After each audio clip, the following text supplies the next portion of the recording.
She thought she was playing along with a sick child's fantasy. 3 weeks later, she stood at the altar in front of Korea's most powerful family, realizing the 6-year-old boy had legally bound her to a dynasty that would either save her life or destroy it. But I'm getting ahead of myself. Let me take you back to where it all began, in a restaurant storage room where Ada Okafor made a promise that would change everything. If you love stories about unexpected love, impossible choices, and families that form in the most surprising ways, smash that like button and subscribe. We bring you the most emotional, heart-stopping stories every week. And please, drop a comment telling us where you're watching from and what you love most about these kinds of stories. Your support keeps these stories coming. Now let's dive in. The metal shelf dug into Ada Okafor's back as she pressed herself deeper into the shadows of the restaurant storage room. Her heart hammered so violently she could feel it in her throat, in her fingertips, in the pulse point at her wrists. 850,000 won. She counted it again, her hands shaking so badly the bills rustled like dry leaves. Barely enough for rent and Mrs. Park's medicine next door, but it was hers. Every single bill earned by smiling through racist comments, by pretending not to hear the whispers about the black girl who thinks she's Korean. Adana! The roar came from the front of Harmony Kitchen, her Uncle Chidi's voice thick with afternoon soju. Even through the walls she could hear him stumbling, knocking into tables. "We know you're working tonight, your bastard manager already told us." Ada's fingers cramped around the money. Her breath came in short, panicked gasps. Not today. Please, God, not today. She'd already given them money last month, and the month before, and every month since her mother died and left her alone in this country that would never fully accept her. "Come out, cousin." Emeka's voice was worse, all smooth mockery where Chidi was blunt force. "We just want to talk, family business, you know how it is." Family. The word sat bitter on her tongue. These men who appeared only when they needed cash for their next bottle, their next bed, their next scheme. These men who'd made her Korean mother's final years a waking nightmare until stress and exhaustion stopped her heart at 49. These men who saw Ada as nothing but a well to draw from, again and again and again. She stuffed the money into her bra, the bills scratching against her skin. 20 minutes. If she could just hide for 20 minutes, they'd get bored. The manager would threaten to call the police. They'd leave. They always left eventually, though they always came back too. Something rustled behind the industrial rice bags. Ada's entire body went rigid, her pulse spiked. They'd found her. They'd circled around through the kitchen, and now she was trapped, nowhere to run. And they'd take everything and probably hit her again, like Emeka had last time when she tried to say no, when she tried to explain she needed the money for rent. A small boy emerged from between two boxes. Ada's breath released in a rush. He couldn't have been older than 6, with pale skin that looked almost translucent under the harsh storage room lighting, and eyes so large they seemed to take up half his face.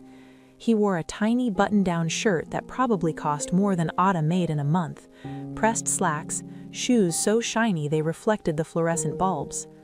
They stared at each other, 3 seconds of mutual surprise, mutual evaluation. "Oh," the boy's voice was soft, odd. "Hello." Ada pressed a finger to her lips. Shh.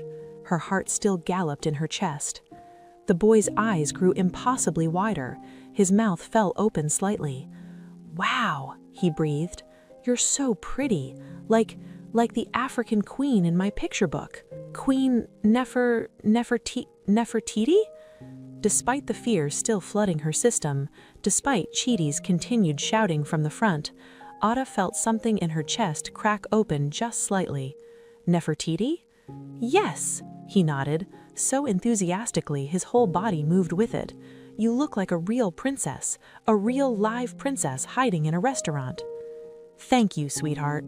Ada glanced toward the kitchen doors where shadows moved, searching. Her voice barely rose over a whisper. "What's your name, Minjun ah?" Park Minjun. He executed a small, formal bow, the kind rich Korean families taught their children from birth.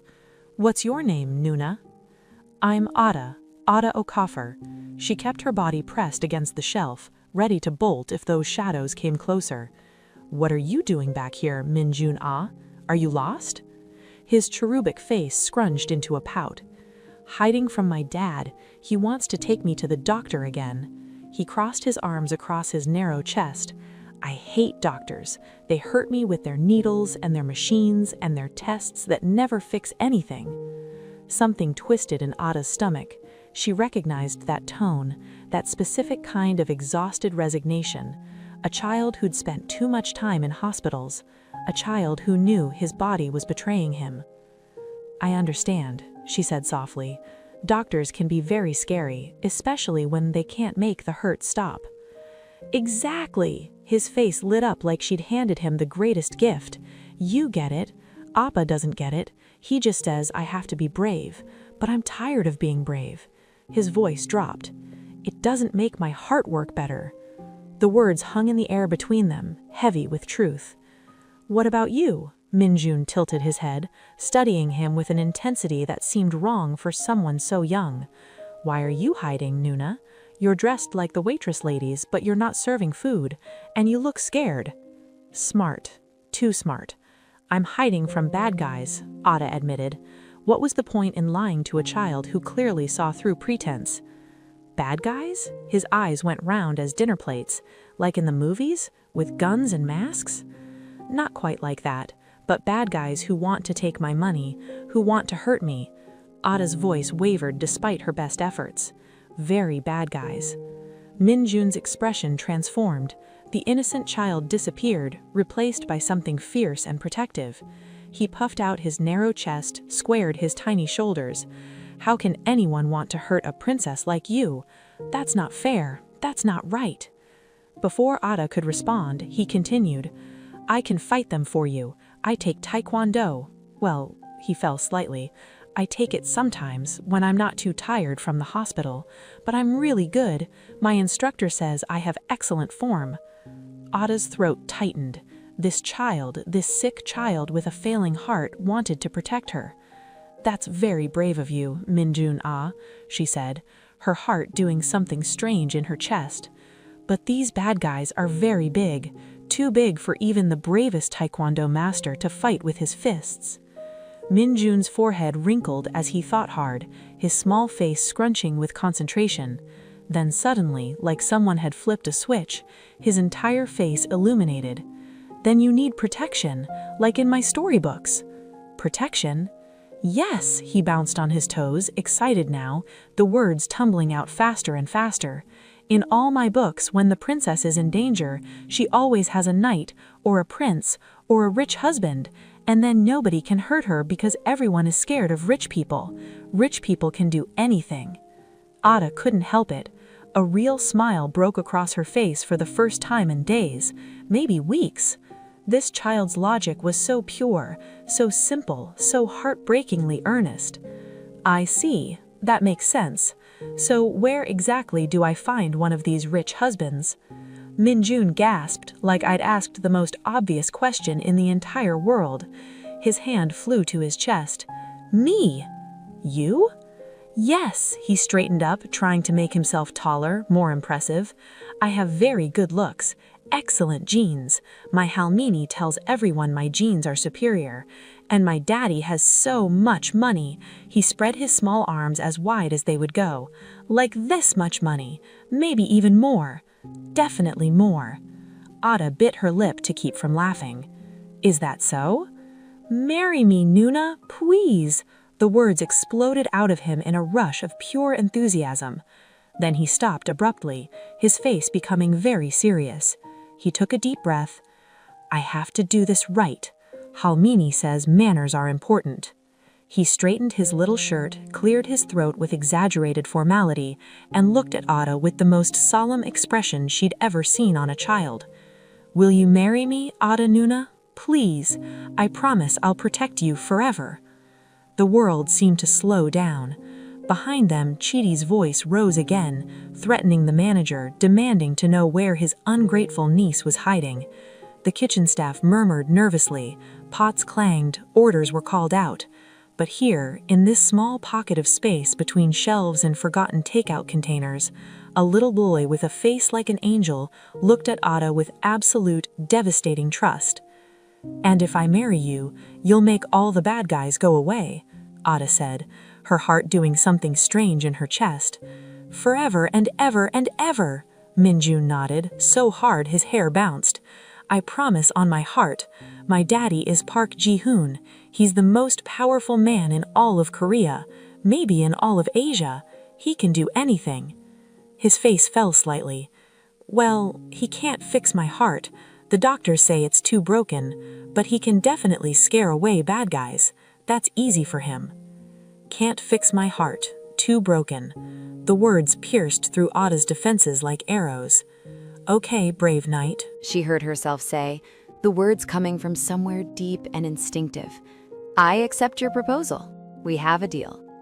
"Really?" Minjun's squeal was barely contained, his whole body vibrating with joy. "Really, really, truly?" "Really, really, truly." "We have to pinky promise." He thrust his tiny pinky finger toward her urgently. "That's what makes it real. That's what makes it a real yaksak. My appa taught me that promises are sacred." Ada looked at that small finger extended toward her. This was just a game, a sweet moment of play acting to comfort a scared, sick child hiding from doctors. It meant nothing. It changed nothing. Tomorrow she'd go back to her Gosiwan, back to dodging Chidi and Emeka, back to her invisible life on Seoul's margins. She hooked her pinky around his. "Pinky promise," they said together. The moment their fingers touched, Minjun's smile could have powered the entire city of Seoul. "Now you're my fiancé. That means you're going to be my Emma. I'm going to have an Emma again." Emma. Mother.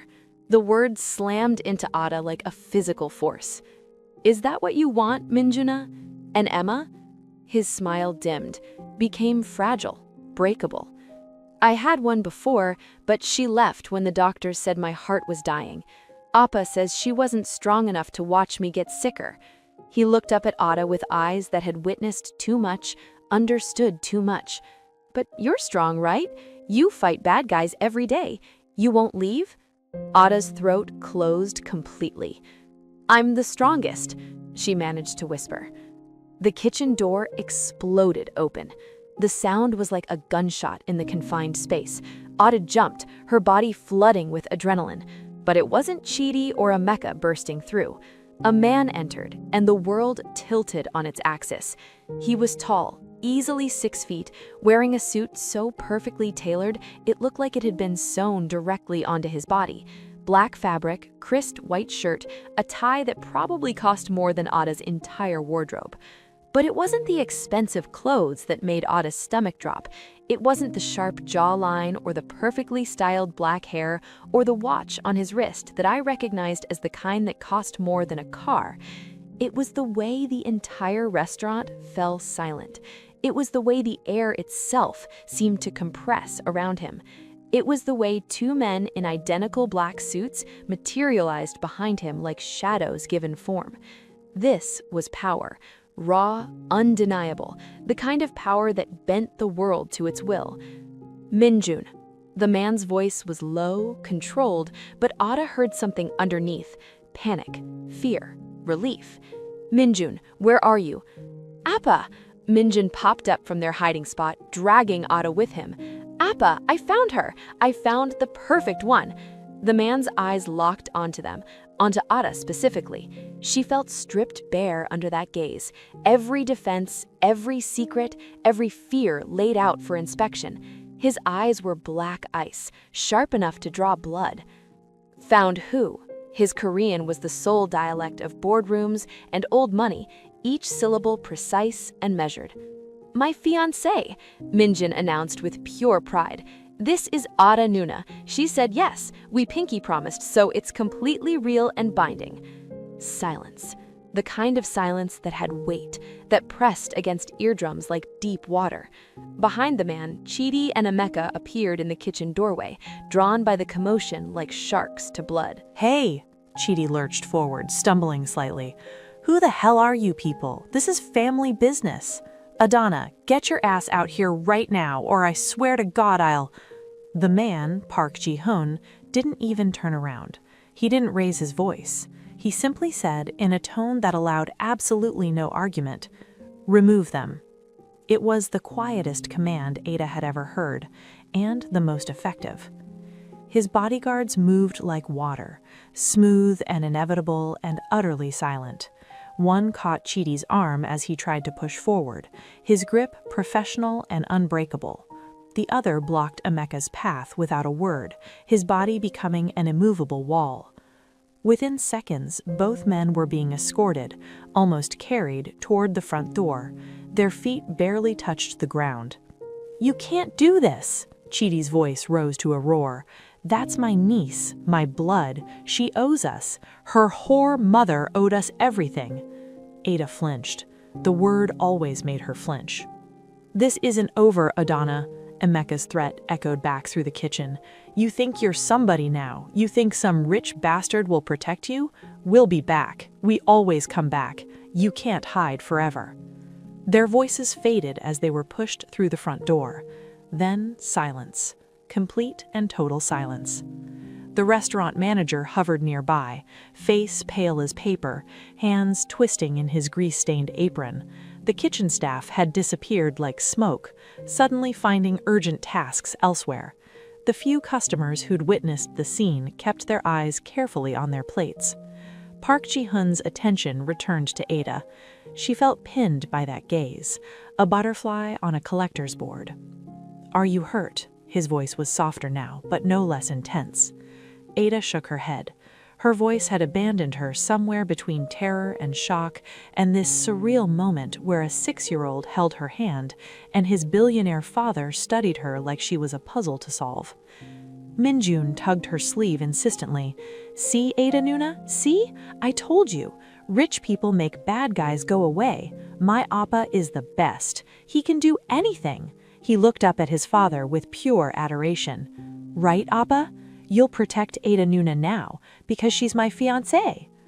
Park Ji-hoon's mouth twitched, almost a smile, gone in an instant, so fast Ada wondered if she'd imagined it. He extended his hand toward Ada, not demanding, not grabbing, offering. "Come, it's safer outside. We should talk." Ada stared at his hand. It was clean, perfectly manicured, the hand of someone who'd never scrubbed floors or counted coins to see if there was enough for both dinner and bus fare. The hand of someone who lived in a completely different world than her. She looked at Minjun, still gripping her other hand, looking up at her with complete trust, complete certainty she'd keep her promise. She looked at the kitchen door where Chidi and Emeka had disappeared, knowing with sick certainty they'd be back. They always come back. Maybe tonight, maybe tomorrow, but they'd come back angrier, more violent, more determined to punish her for embarrassing them. Decision point. Crossroads. The moment everything changes. Ada took Park Ji-hoon's hand. His skin was warm, his grip was steady, strong, certain, the kind of grip that never questioned whether it had the right to hold on. "Let's go," he said quietly. They walked through the kitchen where staff pretended to be busy, through the restaurant where customers suddenly found their phones fascinating, out the back door into a Seoul evening thick with summer heat and car exhaust and the smell of street food from vendors down the alley. A black limousine waited, not a car, not even a luxury sedan, a limousine, the kind Ada had only seen in movies and music videos, with windows so dark she couldn't see inside. The driver opened the door without a word, without even looking at her, as if women in stained server uniforms climbed into 100 million won vehicles every day. "Come on, Ada Nuna." Minjun scrambled in first, his small body bouncing on leather seats. "It's so comfy, like sitting on clouds, and there are buttons that make the seats warm." Ada climbed in, suddenly hyper-aware of her cheap shoes, her wrinkled uniform, the smell of fryer oil that clung to her hair and skin. The door closed behind her with a soft, expensive click that sounded like a prison cell locking, or a sanctuary sealing. She couldn't tell which. Park Ji-hoon settled into the seat across from them, his movements economical and precise. The interior lighting was soft, ambient, the kind designed by people who understood that harsh light was for the poor. A partition separated them from the driver, offering privacy. The car began to move, gliding through Seoul traffic like it existed in a different dimension from the buses and taxis and scooters that made up Ada's usual world. "Where do you live?" Jihoon asked. His voice was neutral, but his eyes never stopped evaluating. Ada gave the address automatically, still too shocked to think clearly. "Yongsan, near the station, building 47, room 302. Jihoon nodded to the driver. The car adjusted course smoothly, no jerking, no sudden stops, just seamless motion. Silence filled the space between them. Minjun, apparently used to expensive cars and awkward silences, filled it immediately. "Appa, Ada Nuna was in so much trouble." He leaned against Ada's side, his small body radiating heat. "Those bad guys wanted to hurt her, take her money, so I asked her to marry me just like in my storybooks, and now you can protect her forever, right, Appa? That's what rich people do. They protect the people they care about." Jihoon's eyes flickered to Ada's wrist, where a fresh purple bruise bloomed beneath the edge of her uniform sleeve. The bruise Emeka had left 3 days ago when she'd tried to refuse them, when she'd tried to say no. He didn't comment on it, just observed, filed it away. "Is this the first time?" His question was quiet, clinical almost. "The first time what?" Ada found her voice finally, though it came out defensively, sharp. "That your family has sought you out, demanded money?" Ada laughed bitterly, cutting. "No, God, no. They find me every few months like clockwork, take whatever I've saved. Sometimes they wreck the place, get me fired, just to teach me a lesson about thinking I'm better than them. Then I move, find a new job, new neighborhood, and they find me again. It's been the same cycle since my mother died." "That's so mean." Minjun's voice rose with genuine outrage. "Why don't the police stop them? Why doesn't someone help you?" Ada looked down at this innocent child, this boy who'd grown up with security teams and drivers and the assumption that authorities existed to help. "Because they're family, sweetheart, and I'm—" trailed off. "You're what?" Jihoon's voice had an edge now, sharp, interested. Ada met his eyes. "I'm nobody. I'm a waitress in Itaewon. I'm foreign, I'm black. The police don't care about people like me. Hell, half the time they assume I'm here illegally, even though my mother was Korean, even though I speak the language perfectly, even though I've lived here for 8 years. Her voice hardened. "Your son is right. Rich people can do anything, but people like me, we're invisible until someone wants to use us." Silence. Jihoon processed this, his expression unreadable, but his eyes betraying something. Pain, maybe, or fear, or desperate hope. Minjun grabbed Ada's hand, his small fingers wrapping around hers with surprising strength. "You're not nobody," he said. "You're my fiancé. You're going to be my Uma, right, Appa? Tell her she's not nobody." Jihoon's own buzzed, sharp, insistent. He glanced at the screen, and his expression hardened into something cold and distant. "Umani," he muttered under his breath. "Mother." He silenced it without answering, but not before Ada caught the caller ID. Park Mi-young. Even Ada, who avoided Korean news and society pages, who kept her head down and her world small, knew that name. Park Mi-young, Korea's steel matriarch. The woman who'd built a pharmaceutical empire from her father's small company. The woman who'd allegedly destroyed 3 rival corporations and 2 political careers. The woman who'd forced her son into a marriage with the daughter of another chaebol family to strengthen business ties. The woman who'd eat someone like Ada alive and pick her teeth with the bones. Ada's blood turned to ice water in her veins.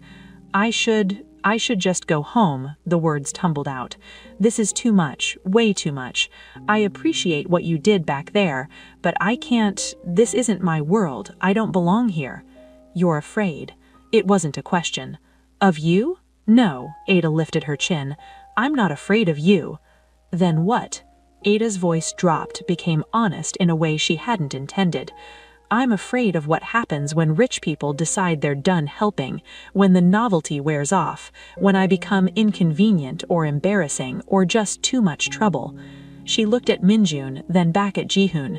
"I've seen how this story ends. The help gets used up and thrown away. I'd rather walk away now with my dignity than wait to be discarded." Something shifted in Jihoon's expression, not quite softening, but changing. I don't make promises I don't keep. The car glided through Gangnam's glittering streets, billboards advertising luxury brands Ada would never afford, stores where a single item cost more than her monthly rent, restaurants where the waiting list stretched months. A world Ada only saw from bus windows, a world that existed parallel to hers but never touching. Minjun yawned, his small body sagging against Ada's shoulder.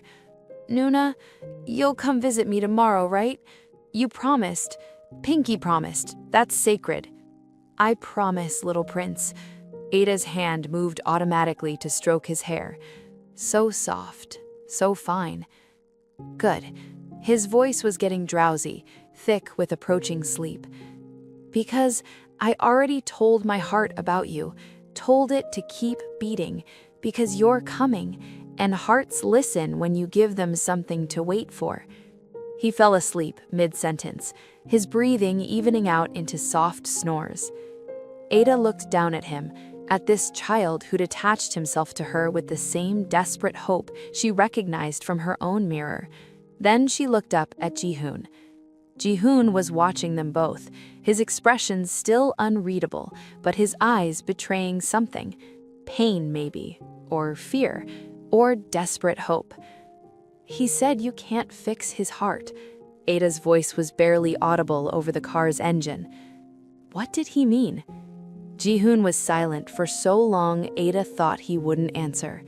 When he finally spoke, his voice was flat, emotionless, the kind of tone people use when the emotion is too big to let out. Hypoplastic left heart syndrome. He was born with half a heart, essentially. The left side never developed properly. He's been on the transplant list for 8 months.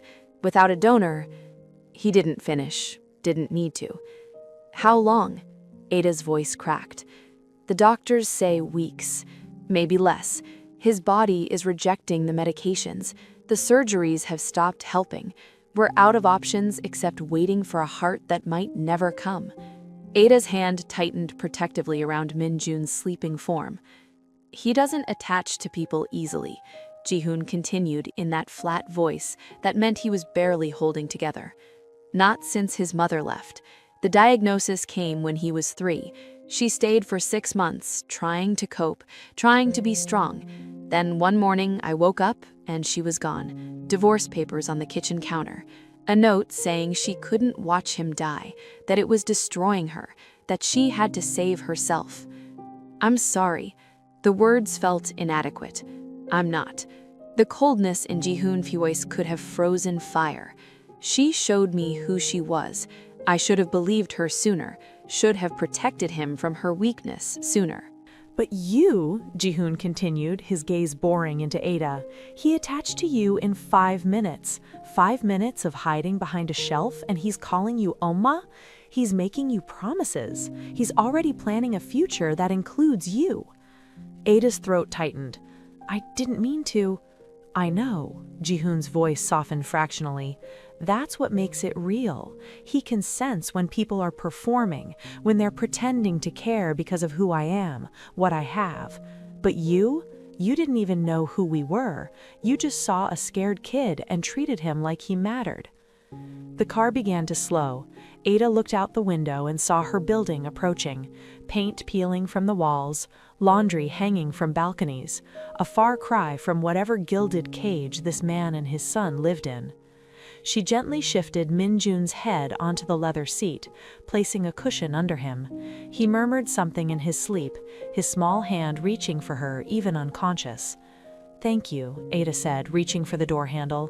"For tonight, for getting rid of them. I know it won't last, but thank you anyway." "They'll come back," Jihoon's statement was matter-of-fact. "I know." Ada's hand gripped the handle tighter. "Then what will you do?" "Same thing I always do. Hide, run, find a new job in a new neighborhood, start over, again." The exhaustion in her voice was bone deep. "There's another option." Ada looked at him, really looked, saw the dark circles under his eyes, the tension in his jaw, the way his hands gripped his knees just a fraction too tight. This wasn't just a rich man playing savior. This was a father drowning and reaching for anything that might keep his son's head above water. "I have a proposal," Jihoon said, "a real one." A black card appeared in his hand, pulled from his inner jacket pocket. Simple, minimal, just his name embossed in silver, Park Jihoon, a phone number below it. "Think about it," he extended the card toward her. "He'll ask for you tomorrow, and the day after, and the day after that. He doesn't let go of people easily once he decides they're his." Ada took the card. The cardstock was heavy, expensive, the kind that announced its quality with weight alone. "Why are you doing this?" Her voice was barely a whisper.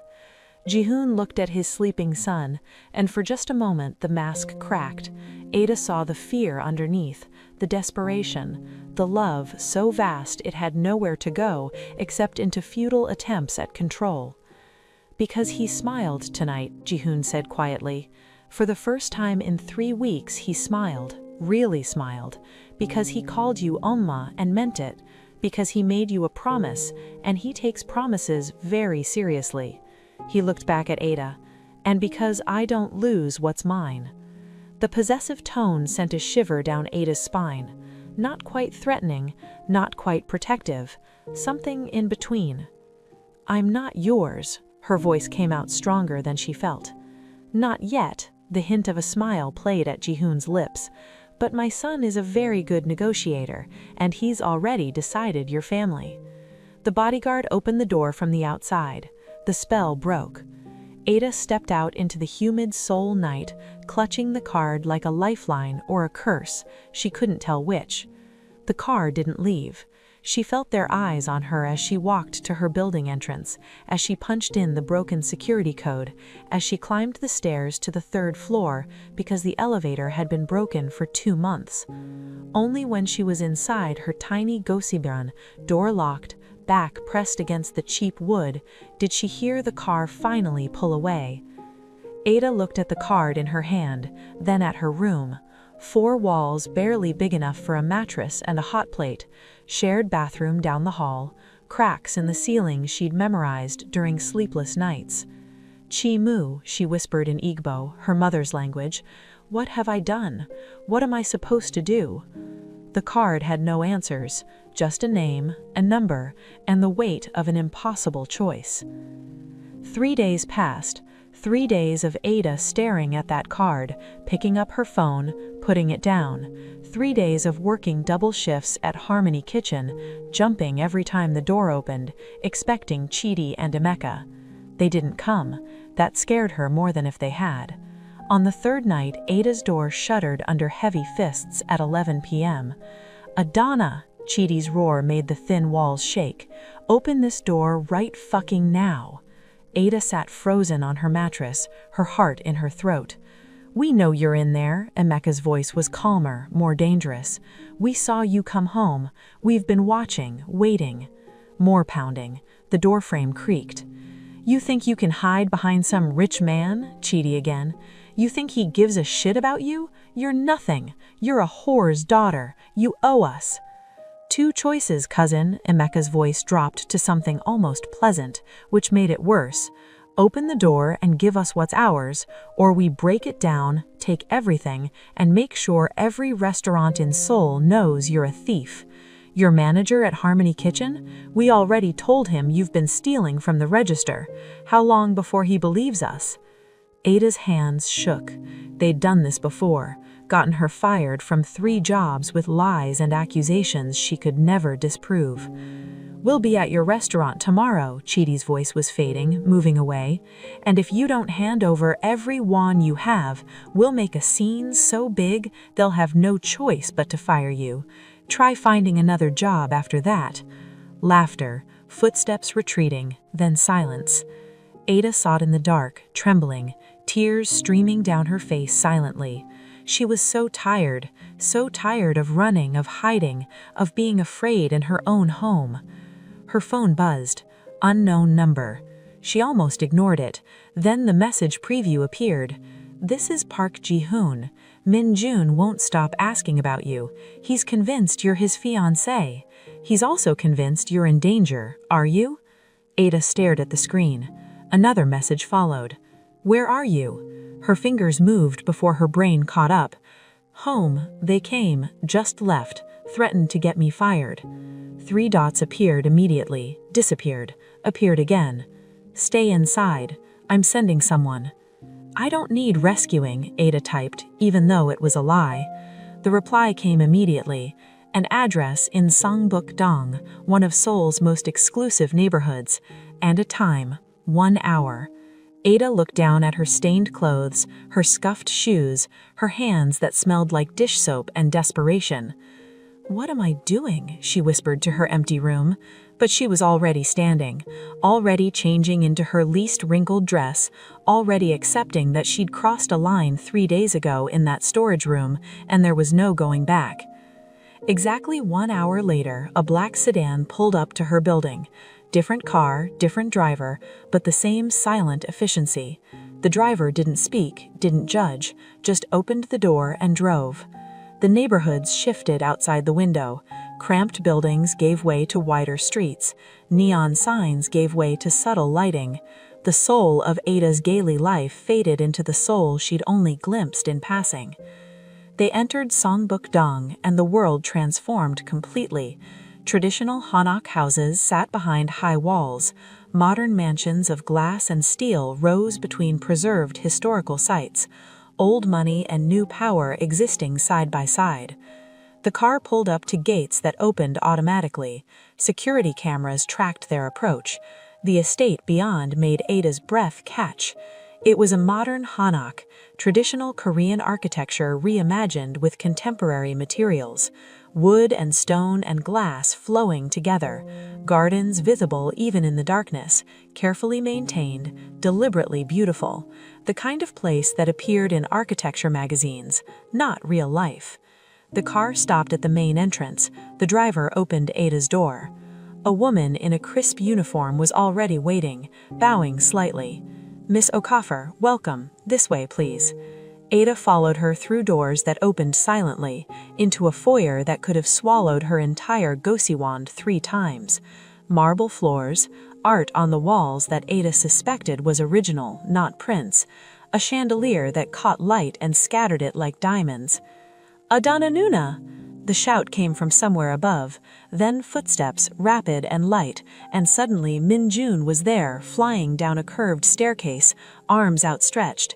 He crashed into her legs, hugging with his whole body. You came! I told Appa you would. I told him you keep your promises." Ada dropped to her knees without thinking, wrapping her arms around him. He was so small, so fragile. She could feel his heartbeat against her chest, irregular and struggling. "Hey, brave knight," she whispered, her voice thick. "Of course I came. Did you miss me?" "Every single day," Minjun pulled back to look at her face, his hands on her cheeks. "I drew you pictures, and I practiced my English so I could teach you Korean words, and I made Appa promise to keep you safe from the bad guys." "Did you now?" Ada smiled, despite the tears threatening. "Minjuna?" The voice came from above. "Let her breathe." Ada looked up. Jihoon stood at the top of the staircase, and he looked different. No suit this time, just dark pants and a white button-down with the sleeves rolled to his elbows. His tie was gone. His hair was slightly mussed, like he'd been running his hands through it. He looked exhausted, the kind of bone-deep tiredness that sleep couldn't fix. "But I have so much to show her," Minjun protested. "I know, but Ada Nuna just got here. Give her a moment." Minjun pouted but obeyed, though he kept holding Ada's hand like he thought she might disappear if he let go. Jihoon stopped in front of Ada. Up close, she could see the dark circles under his eyes more clearly, smell his cologne, something expensive with cedar and smoke. "You're hurt." His eyes went to her forearm, where a fresh bruise had bloomed, darker than the old one. "It's nothing," Ada said automatically. "It's not nothing." His voice had an edge. "Did they put their hands on you?" "Appa gets really mad when people hurt the people he cares about," Minjun stage whispered. "One time someone was mean to me at the hospital, and Appa made them lose their job." "Minjun," Jihoon's tone held a warning. "What? It's true. You did." Minjun looked at Ada. You're safe now. Appa won't let anyone hurt you ever again. Right, Appa? Before Jihoon could respond, Minjun tugged Ada's hand. Come on, I want to show you my room. I have Legos and books and a telescope that can see all the way to Namsan Tower. Minjun, it's late, Jihoon started. Please, Appa, please, just for a little bit. I promise I'll go to bed right after. Jihoon's expression softened, just slightly, looking at his son's hopeful face. 30 minutes, then bed. You have your appointment tomorrow. Minjun's face fell at the word appointment, but he rallied quickly. Okay, 30 minutes. Come on, Ada Nuna. He dragged her down a hallway, chattering non-stop about his toys, his books, his favorite games. Behind them, Ada felt Jihoon's eyes following. Minjun's room was bigger than Ada's entire Goshiwon. A bed shaped like a race car, shelves overflowing with books and toys, a desk with art supplies, windows overlooking the garden. But what caught Ada's attention was the medical equipment in the corner. A heart monitor, an oxygen tank, medications lined up on a special shelf, more bottles than any child should need. Look, Minjun pulled out a drawing from his desk. I made this for you. It was a crayon picture of 3 stick figures holding hands under a rainbow. One tall figure in black, one smaller figure with curly hair, one tiny figure in the middle. That's you and me and Appa, Minjun explained proudly. After we get married, we'll be a real family with Sunday pancakes and bedtime stories and everything.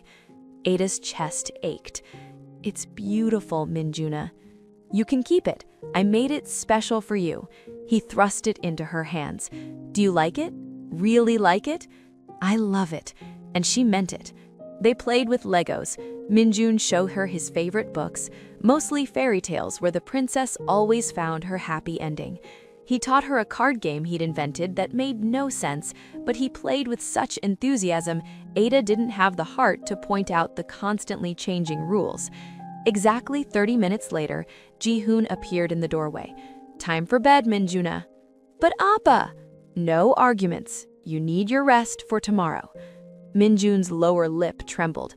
Will Ada Nuna be here tomorrow after the hospital? Ada opened her mouth, unsure what to say, but Jihoon cut in. We'll see. Now bed. Minjun climbed into his race car bed reluctantly, his movements slow with disappointment. Ada moved to leave, but his small hand shot out, grabbing hers. Wait, you have to stay for the bedtime story. Appa's stories are boring, he just reads the words, but you'll do the voices, right? Please? Ada glanced at Jihoon, who stood in the doorway, expression unreadable. He gave the slightest nod. She sat on the edge of Minjun's bed. Which story? The one about the knight who saves the princess. Minjun handed her a well-worn picture book.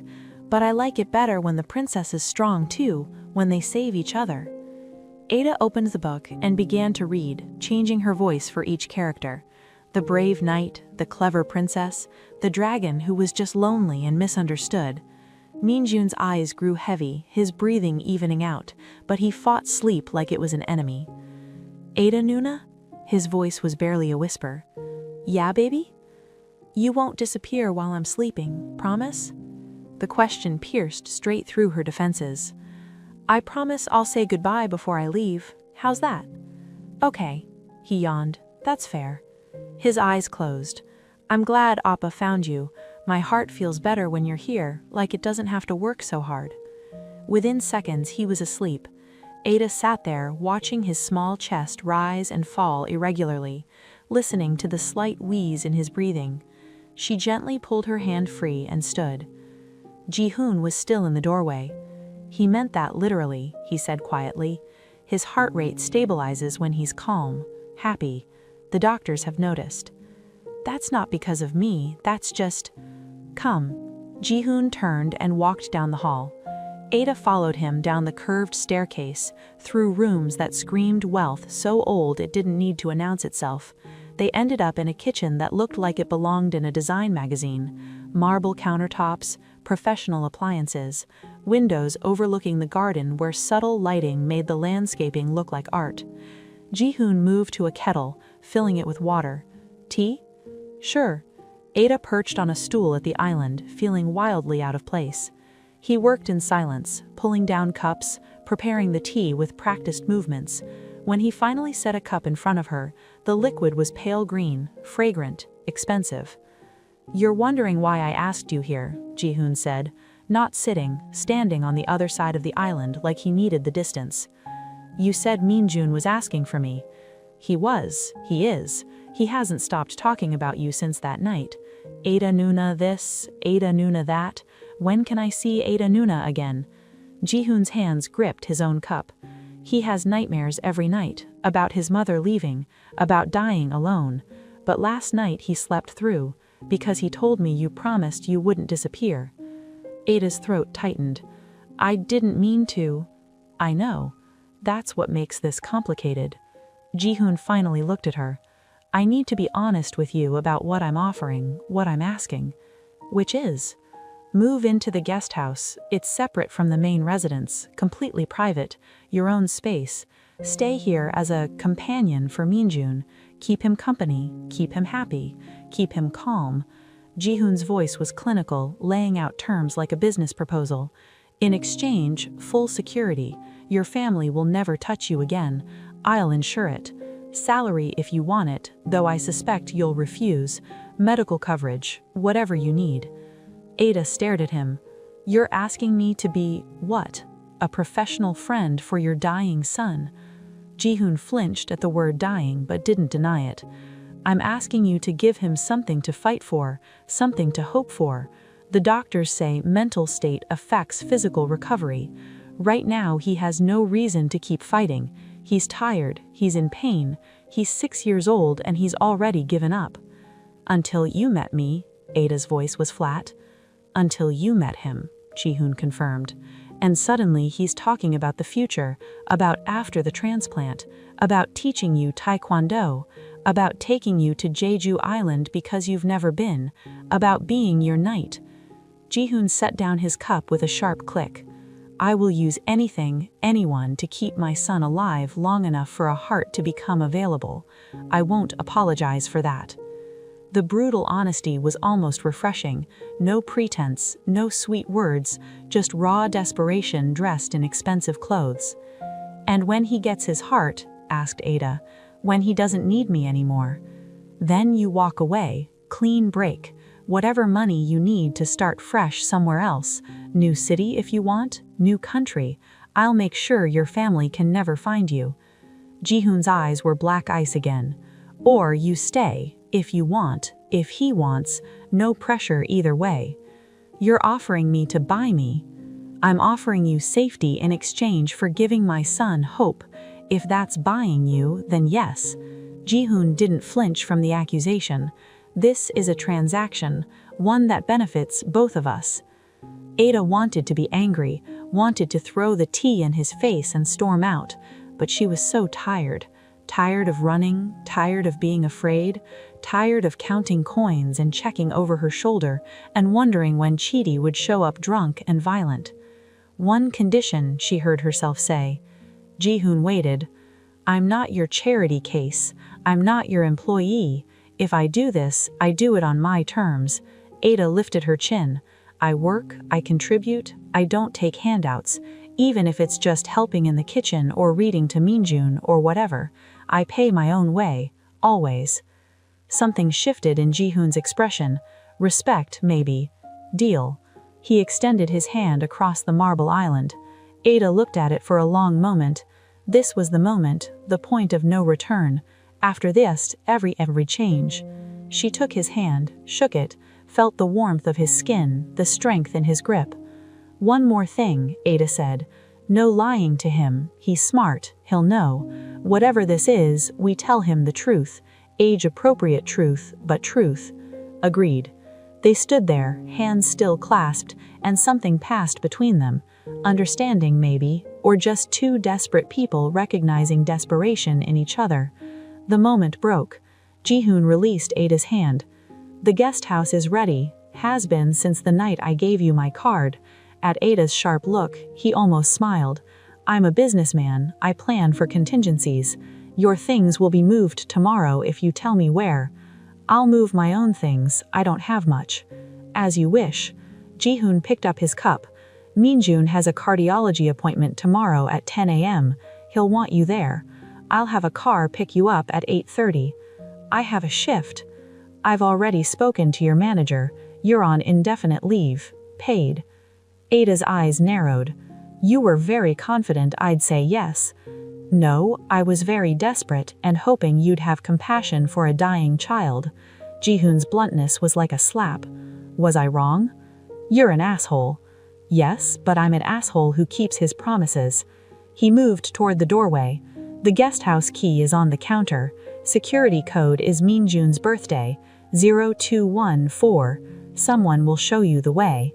He paused at the threshold. Thank you for saying goodbye to him before you leave. He'll sleep better knowing you kept that promise too. Then he was gone, leaving Ada alone in the enormous kitchen with expensive tea growing cold and a key that felt like it weighed 1,000 pounds. The guest house was absurd, that was Ada's first thought, when the housekeeper, Mrs. Kim, led her down a stone path through the garden to a smaller building behind the main residence. Smaller was relative. It was still bigger than any apartment Ada had ever lived in. 2 bedrooms, a full bathroom with a bath that could fit 3 people, a kitchen, a living area with furniture that looked like it had never been sat on, windows overlooking a private section of the garden. Mr. Park had it prepared recently, Mrs. Kim said in Korean, her tone neutral but her eyes curious. Fresh linens, kitchen is fully stocked. If you need anything, there's an intercom that connects to the main house. Thank you. Ada's voice sounded hollow in the empty space. Mrs. Kim bowed slightly and left. The door closed with a soft click. Ada stood in the middle of the living room and slowly turned in a circle. Hardwood floors, crown molding, art on the walls, a television that was probably worth more than 6 months of her previous salary. She walked to the bedroom, a queen bed with a duvet that looked like clouds, a walk-in closet that was currently empty except for a few items hanging there, clothes in her size, simple dresses, jeans, soft sweaters.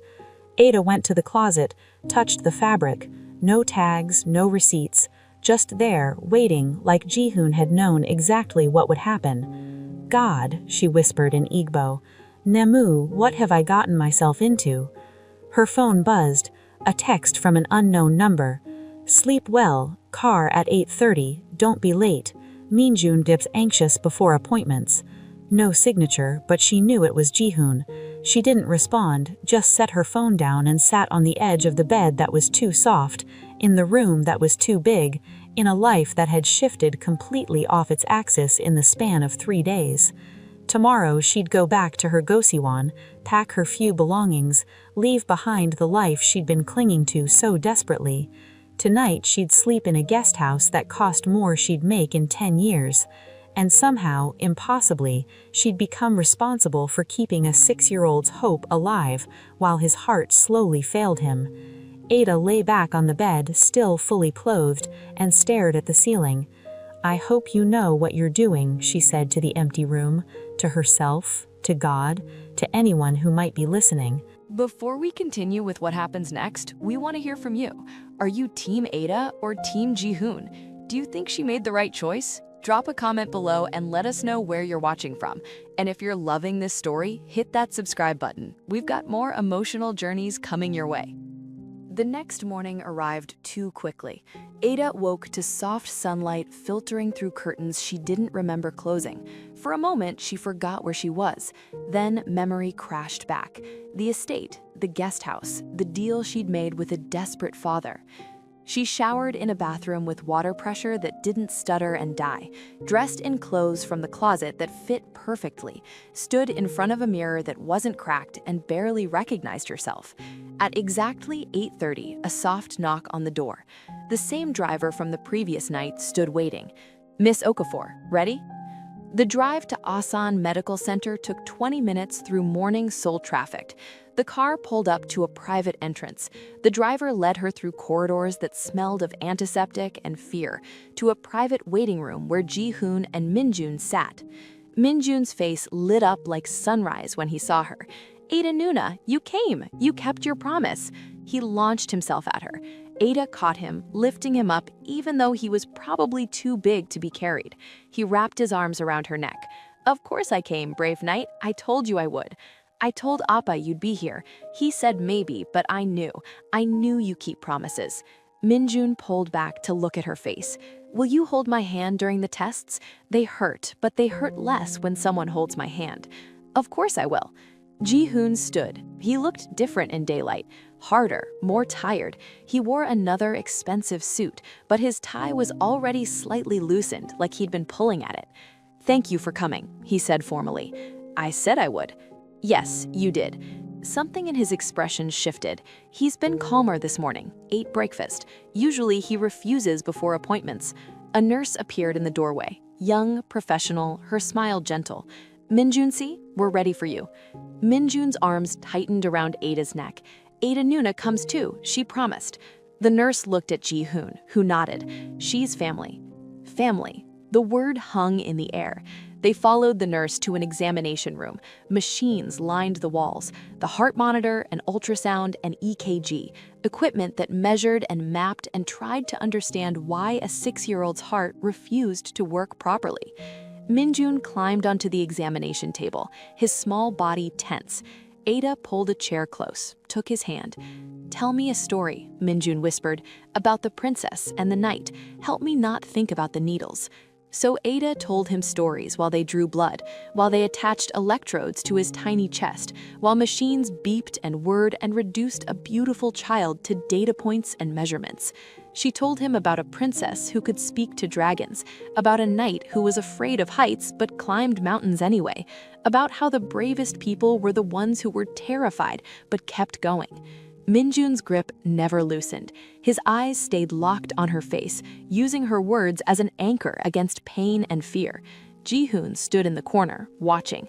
His face was a mask, but his hands were clenched into fists at his sides. After an hour, they were done.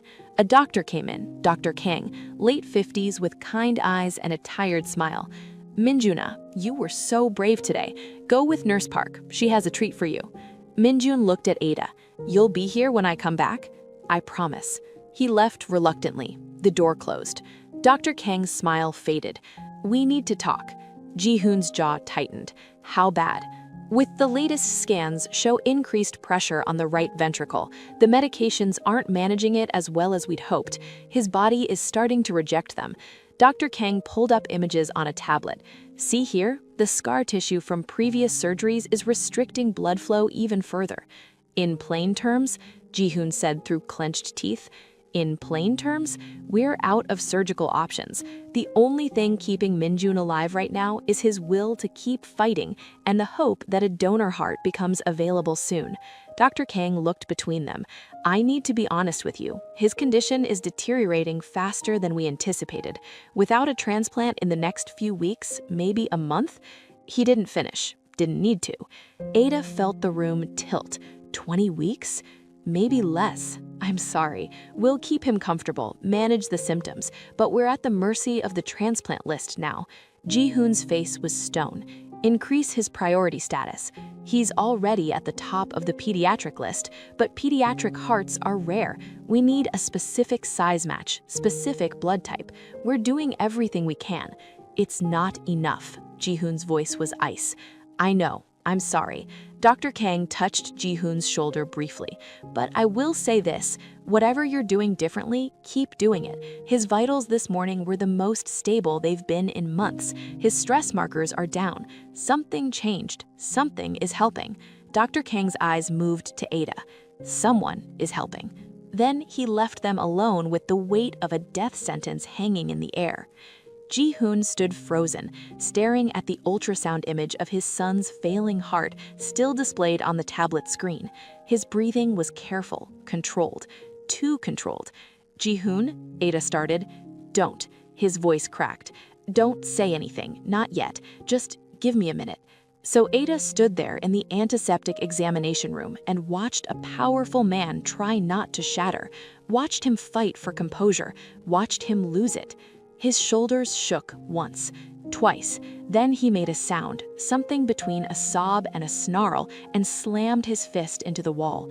The sound was shocking in the quiet room. His knuckles split. Blood welled up, dripping on the tile floor. "I can't lose him," the words tore out of him. "I can't. He's all I have. He's everything. I've built empires. I've crushed competitors. I've made impossible things happen, but I can't save my own son. I can't." His legs gave out. He slid down the wall, sitting on the floor, this man in his $1,000 suit with blood on his hands and tears on his face. Ada moved without thinking. She sat beside him on the cold tile, didn't touch him, just sat there. "I should have seen it coming," Jihoon said, his voice hollow. "When he was born, the doctor said there was a chance, a small chance of complications, but he was so perfect, so healthy looking. I thought we'd dodged it. Then he turned 3 and started getting tired all the time, started turning blue, pressed his hands to his face. And she left, his mother. She looked at our son and saw a burden, a tragedy, something too painful to bear, so she just left." "She was weak," Ada said quietly. "She was smart." Jihoon's laugh was bitter. "She knew this would destroy her, so she saved herself. Sometimes I think she had the right idea. Just walk away before it completely breaks you." "You don't mean that." "No, but some days I wish I did." He finally looked at her. His eyes were red, raw. "Why are you here, really? You could have said no, could have walked away. You don't owe us anything." "I thought about that, about the real answer." "Because he reminds me of my mother," she said finally. "She was sick for 2 years before she died, stress-induced heart failure. Korea was so hard on her. The stares, the comments, being married to a Nigerian man who'd left her, having a daughter that didn't look Korean enough or Nigerian enough for anyone. It wore her down, but she kept fighting, kept smiling, kept trying to make me believe everything would be okay. And her voice broke, I couldn't save her. I was helpless. I had no money, no power, no way to help. I just watched her die." She wiped her eyes angrily. "So maybe I'm here because I couldn't save her, but maybe I can help save him, even if it's just keeping him happy for whatever time he has left. Maybe that's enough." Jihoon was silent for a long moment. Then, "It's more than enough." They sat there on the examination room floor, 2 broken people holding each other's pain, not fixing anything, just surviving it together. The door opened. Minjun appeared with a lollipop. His face fell, seeing them on the floor. "Did I do bad?" His voice was small. "Are you sad because of me?" "No," Ada and Jihoon said simultaneously. Ada stood, pulling Jihoon up with her. She knelt in front of Minjun. "We're just tired, sweetheart. Sometimes grown-ups get tired and need to sit down for a minute." Minjun looked between them with those 2 wise eyes. Then he took the lollipop out of his mouth and held it towards Jihoon. "Sugar helps when you're sad. Nurse Park said so." Jihoon's face crumpled. He pulled his son into a hug so tight Minjun squeaked, "Appa, too tight, you're squishing me." "Sorry." Jihoon loosened his grip, but didn't let go. "I love you. Do you know that? I love you more than anything in the entire world." "I know, Appa. I love you too. And Ada Nuna, I love her too now. Is that okay?" "That's very okay." "Good." Minjun pulled back. "Can we go home now? I want to show Ada Nuna my Lego collection, the real one. I didn't show her the new spaceship set yet." "Yes, let's go home." They left the hospital together. To anyone watching, they might have looked like a family, a father, a mother figure, a child. Normal, ordinary. But nothing about them was ordinary. They were 3 people bound together by desperation and hope and the ticking clock of a failing heart. And Ada realized walking through the hospital corridors with Minjun's hand in hers and Jihoon's presence at her back that she'd stopped thinking of this as temporary. Somewhere between the promise in the storage room and this moment, she'd started thinking of them as hers. God help her, she was already attached. Mornings started with breakfast in the main house kitchen. Minjun insisted Ada make her special pancakes, which were just regular pancakes, but she added cinnamon, and told him stories while she cooked. He'd sit at the counter, swinging his legs, asking endless questions. "Did your Alma make pancakes?" Sometimes she preferred making akara, Nigerian bean cakes. "Can you make those too?" "If you want." "I want to try everything you know how to make. all the Nigerian food and all the Korean food. I want to know both, like you." And her heart would break a little more.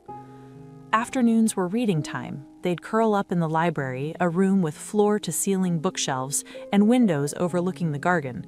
Minjun would pick stories about knights and princesses, but increasingly he wanted Ada to tell him real stories. "Tell me about Nigeria, about your Appa." "I never met him. He left before I was born." "That's sad." "Yeah, it is." "Tell me about your Oma then, the good parts." So Ada would tell him about her mother, about a Korean woman brave enough to love a Nigerian man in a country that punished such choices, about how she'd taught Ada to speak Korean and Igbo, about how she'd braided Ada's hair and told her she was beautiful even when the world said otherwise. Minjun listened like every word mattered, like he was collecting these stories, storing them somewhere safe. Evenings were the hardest. Minjun would grow tired, his energy flagging. Sometimes he'd spike a fever, sometimes his breathing would become labored. Ada learned to recognize the signs, to know when to call for Jihoon, when to grab the oxygen mask, when to just hold him and sing Nigerian lullabies until the crisis passed. And through it all, Jihoon watched. He was always there, but never intrusive, working in his study with the door open, taking calls in the next room, present but distant, like he was afraid to get too close but terrified to be too far.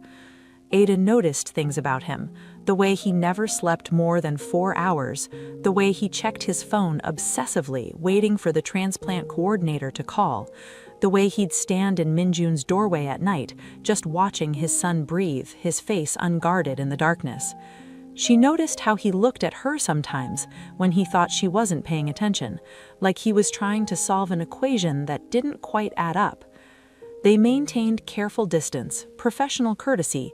They were two people coexisting in the same space for the same purpose, nothing more. Until the night everything shifted. It was 2 a.m. when Ada woke to someone screaming. She was out of bed instantly, running across the garden path in bare feet and pajamas. The main house was lit up, every window blazing. Minjun's room, she knew before she got there. She burst through the door. Jihoon was already there, holding Minjun, who was writhing in his arms, clutching his chest, his face contorted in agony. "It hurts," Minjun sobbed. "Appa, it hurts so much. Make it stop. Please, make it stop." The heart monitor screamed. His oxygen levels plummeted on the display. "I called the ambulance," Jihoon said, his voice deadly calm, even though his shands shook. 2 minutes out.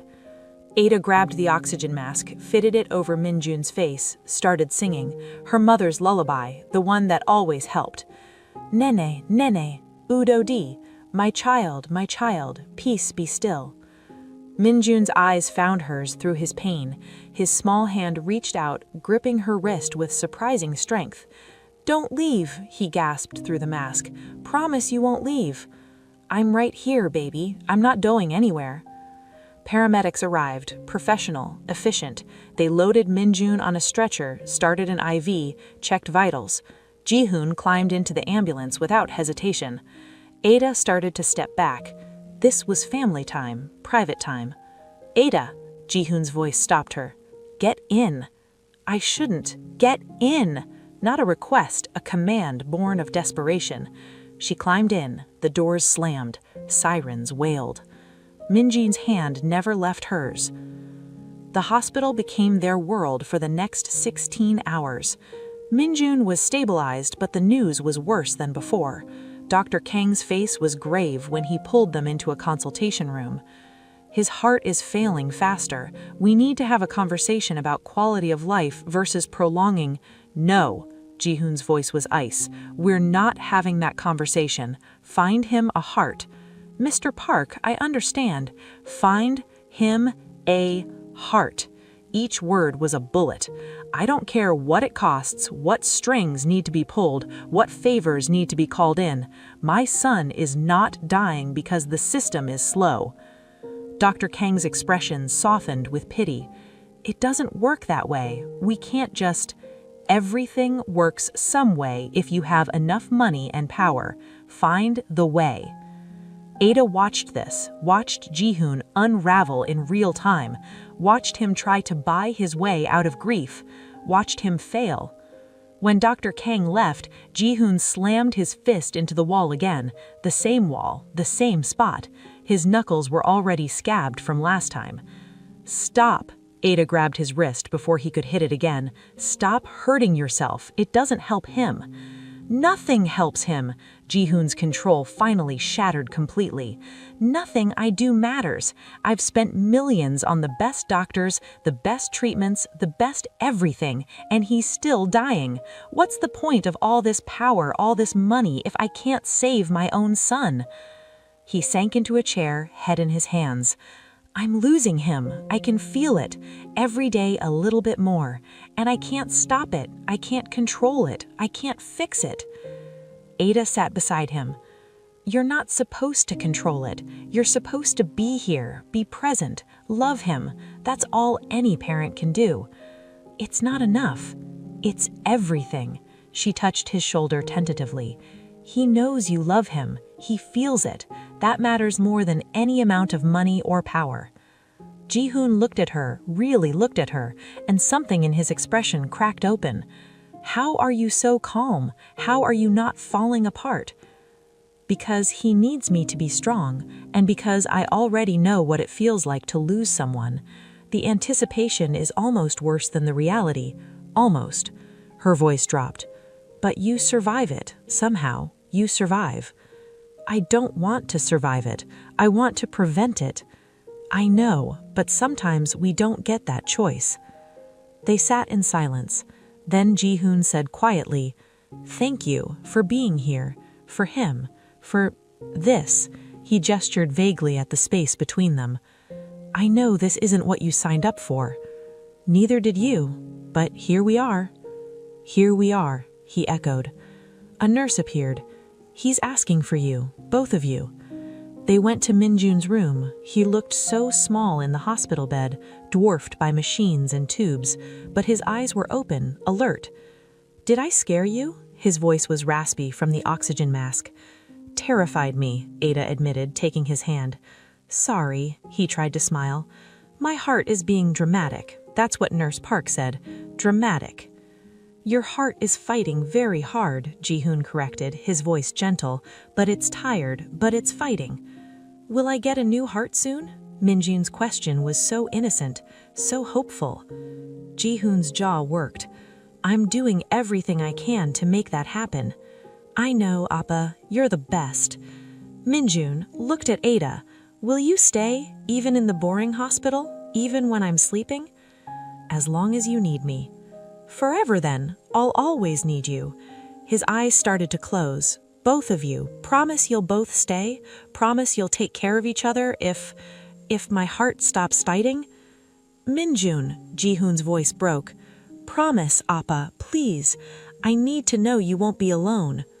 Ada felt tears streaming down her face. Jihoon was completely still, barely breathing. "I promise," Ada whispered.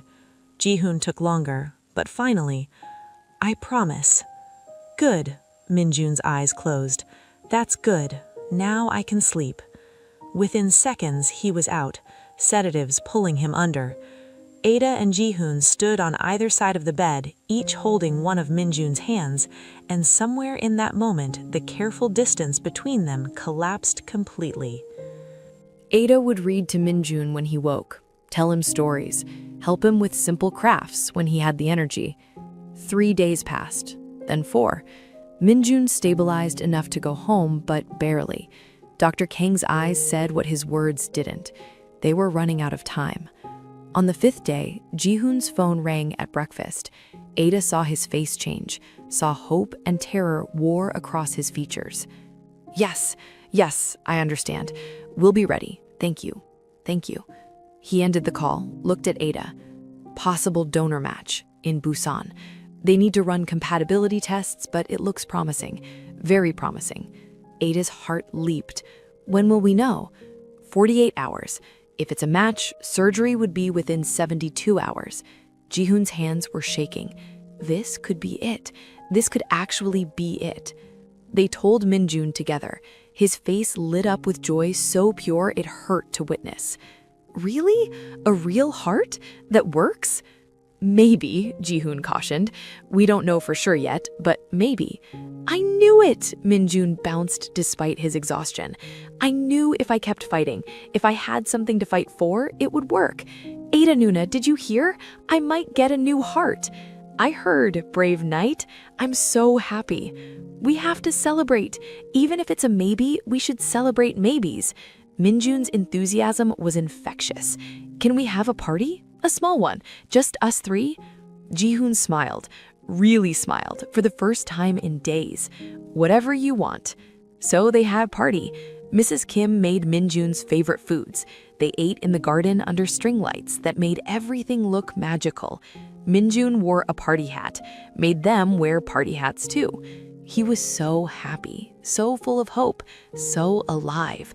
Ada took a mental picture, tried to freeze this moment in amber, just in case. That night, after Minjun was asleep, Ada and Jihoon sat in the garden, not talking, just existing in the same space. I'm terrified, Jihoon said finally. What if it's not a match? What if it falls through? Then we keep fighting, keep hoping, keep taking it one day at a time. And if we run out of days? Ada didn't have an answer for that, so she did something she'd never done before. She reached over and took his hand. Jihoon's fingers closed around hers, tight, desperate. They sat there under the stars, holding onto each other like drowning people clutching driftwood, and pretended that hope was enough. The call came 36 hours later. Ada was reading to Minjun in the library when Jihoon burst in, his face unreadable. It's a match. Perfect match. The family approved. Surgery is scheduled for tomorrow morning, 5 a.m. We need to be at the hospital by midnight tonight for prep. The room seemed to freeze, then explode. Minjun screamed with joy. Ada burst into tears. Jihoon stood there looking shell-shocked, like he couldn't quite believe it was real. We need to pack, Jihoon said mechanically. Minjun needs to eat specific foods before midnight, nothing after. Dr. Kang sent a list. We need to... Ada stood, grabbed his face in both hands, made him look at her. Breathe. We've got this. We'll handle it together. Jihoon's eyes were wet. Together, he repeated. The rest of the day was controlled chaos, packing bags, following pre-surgery protocols. Minjun was nervous but excited, asking 1,000 questions. Will it hurt? You'll be asleep. You won't feel anything. Will I be different after? You'll be you, just healthier, stronger. Will you both be there when I wake up? We promise. At 11 p.m., they loaded into the car. Minjun was already in hospital pajamas, clutching a stuffed dragon Ada had bought him. He was scared now, the reality setting in. What if something goes wrong? He whispered. Nothing will go wrong, Jihoon said with absolute certainty, even though his hands betrayed him with their trembling. You're strong. The doctors are the best. Everything will be perfect. But what if... No what ifs, Ada interrupted gently. Just trust. Can you do that? Minjun nodded. Then, Ada Nuna, after this is over, after I have my new heart, will you stay? For real. Not just because Appa asked you to. Ada's throat closed. She looked at Jihoon, who was watching her with an intensity that made her skin prickle. Yes, I heard her say. I'll stay. For real. Promise? I promise. Minjun smiled, settled back against the seat. Good, because I'm going to teach you Taekwondo, and we're going to Jeju Island, and we're going to do all the things I planned, all the things I couldn't do before. All the things, Ada agreed. The hospital loomed ahead, bright lights against dark sky, hope and terror wrapped in sterile white walls. This was it, the moment everything changed, again. Ada reached for Jihoon's hand in the darkness of the car. He gripped it like a lifeline. They walked into the hospital together, a makeshift family bound by love and desperation and promises that might be impossible to keep. But they'd try. God, they'd try. Hey everyone, we're at the most crucial part of Ada and Minjun's story. What do you think will happen next? Drop your predictions in the comments. And if this story is giving you all the feels, smash that like button and subscribe so you don't miss how this unfolds. Tell us where you're watching from and what you love most about this journey. Your comments fuel our passion for bringing you these stories. The pre-surgery room was cold, sterile. Minjun looked impossibly small in the hospital bed, wearing a gown that was too big, an IV already in his thin arm. A team of nurses came and went, checking vitals, asking questions, explaining procedures. Dr. Kang arrived at 1 a.m., his face serious, but his eyes kind. "Minjuna, are you ready to be brave one more time?" Minjun nodded, but his hand gripped Ada's so tight her fingers went numb. "The surgery will take approximately 8 to 10 hours, Dr. Kang explained. We'll remove your old heart and transplant the new one. When you wake up, you'll have tubes and machines helping you breathe and monitoring everything. It will be uncomfortable but temporary. Can you be strong?" "I can be strong." Minjun's voice was small but steady. "I've been practicing my whole life." Dr. Kang's expression softened. "Yes, you have. You're one of the bravest kids I know." He turned to Jihoon and Ada. "We'll update you every 2 hours during surgery. There's a private waiting room. Try to rest. This is going to be a long day." At 4:30 a.m., an anesthesiologist came to administer pre-surgery medication to make Minjun drowsy, calm, ready. "This is it," Minjun said, looking between Ada and Jihoon. "This is when I have to be really brave, right?" "The bravest," Jihoon said, his voice steady, even though his whole body was rigid with tension. "Will you tell me a story? One last story before I go to sleep?" Ada sat on the edge of the bed, started talking about a prince with a broken heart who went on a quest to find a magical heart that would make him whole, about all the friends he made along the way, about how the journey mattered more than the destination, about how he was already brave, already strong, already perfect exactly as he was. Minjun's eyes grew heavy, the medication pulling him under. "Love you, Appa. Love you too, son, more than anything in the universe. Love you, Ada Nuna. Thank you for keeping your promises. Always, baby, always." His eyes closed, his breathing evened out. Orderlies came to wheel him to surgery. Jihoon and Ada followed as far as they were allowed, to the big double doors that said authorized personnel only. They watched Minjun disappear through those doors, watched until they couldn't see him anymore. Then they stood there in the empty hallway, and Jihoon made a sound like something breaking inside him. Ada turned to him. He was crying, silently, tears streaming down his face. This powerful man who commanded empires reduced to helplessness. She wrapped her arms around him. He buried his face in her shoulder and shook with silent sobs. "He has to make it," Jihoon gasped. "He has to. I can't lose him. I can't. He's strong. He's a fighter. He's going to make it. You don't know that. I believe it. And right now, that has to be enough." They sat there holding each other until a nurse gently guided them to the waiting room. Private, comfortable, with coffee and water and magazines no one would read. The surgery began at 5 a.m. exactly, and the waiting began. Jihoon paced back and forth, wearing a path in the carpet. His phone rang constantly. Business, emergencies, things that would have mattered yesterday but meant nothing now. He ignored all of it. Ada sat curled in the corner of one couch, her knees drawn to her chest, praying in 3 languages, Korean, English, Igbo, whispering promises to God, to her dead mother, to anyone who might be listening. Save him, please save him. Take anything else, but save him. At 7 a.m., a nurse appeared. First update, surgery is progressing well. They've successfully removed the damaged heart. Beginning transplant now. Dr. Kang says everything is going according to plan. Jihoon's legs nearly gave out. He's okay? He's alive? He's doing great. Strong vitals. We'll update you again in 2 hours. The nurse left. Jihoon sat down hard, put his head in his hands. "He's alive," he whispered. "He's still alive." Ada moved to sit beside him, not touching, just close. "He's going to make it." Don't say that yet. Don't jinx it." "I'm not jinxing anything. I'm believing. There's a difference." Jihoon looked at her. His eyes were bloodshot, his face haggard. He looked like he'd aged 10 years overnight. "How are you so calm?" "I'm not calm. I'm terrified. But falling apart doesn't help him, so I hold it together." She paused. "We hold it together, for him." Jihoon's hand found hers on the couch cushion, their fingers intertwined. "When this is over," he said quietly, "when he's healthy, when he's running around being a normal kid, I'm going to ask you something, and I need you to think about your answer. Really think about it." "Ask me what?"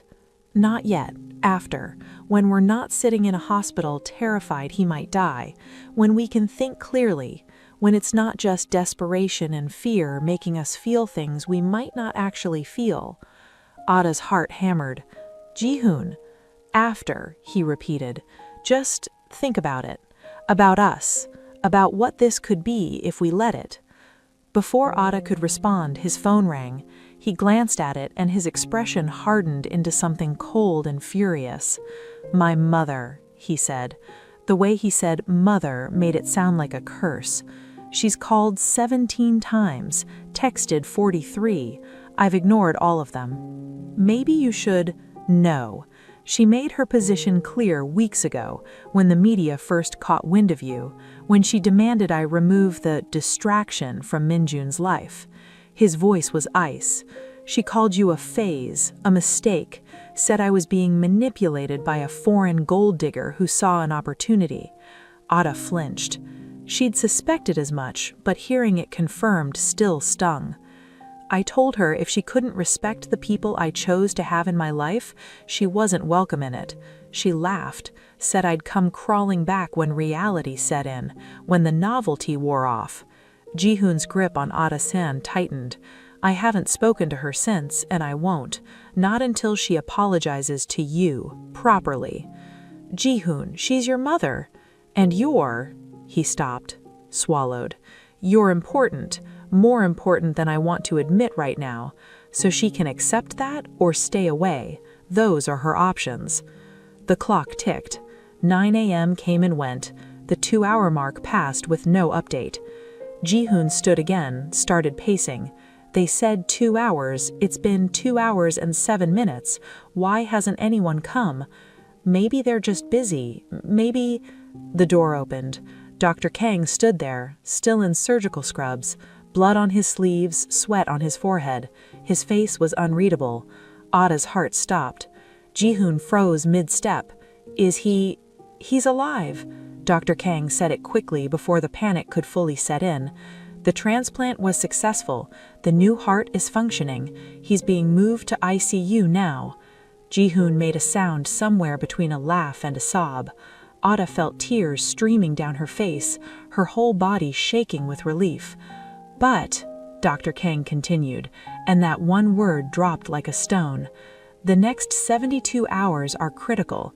His body needs to accept the new heart. We have him on immunosuppressants to prevent rejection, but there are no guarantees. He's stable now, but we're not out of the woods yet." "Can we see him?" Jihoon's voice was desperate. "Soon. He's still unconscious. We need to get him settled in ICU. Make sure all the monitors are functioning properly. Give us an hour. Then you can see him, but just for a few minutes. He needs rest." Dr. Kang left. The door closed. Jihoon turned to Ada, and then, without warning, he pulled her in his arms and kissed her. It was desperate, fierce, full of relief and terror and too many emotions to name.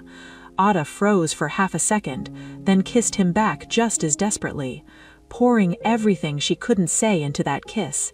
All the fear, all the hope, all the feelings she'd been trying to ignore for weeks.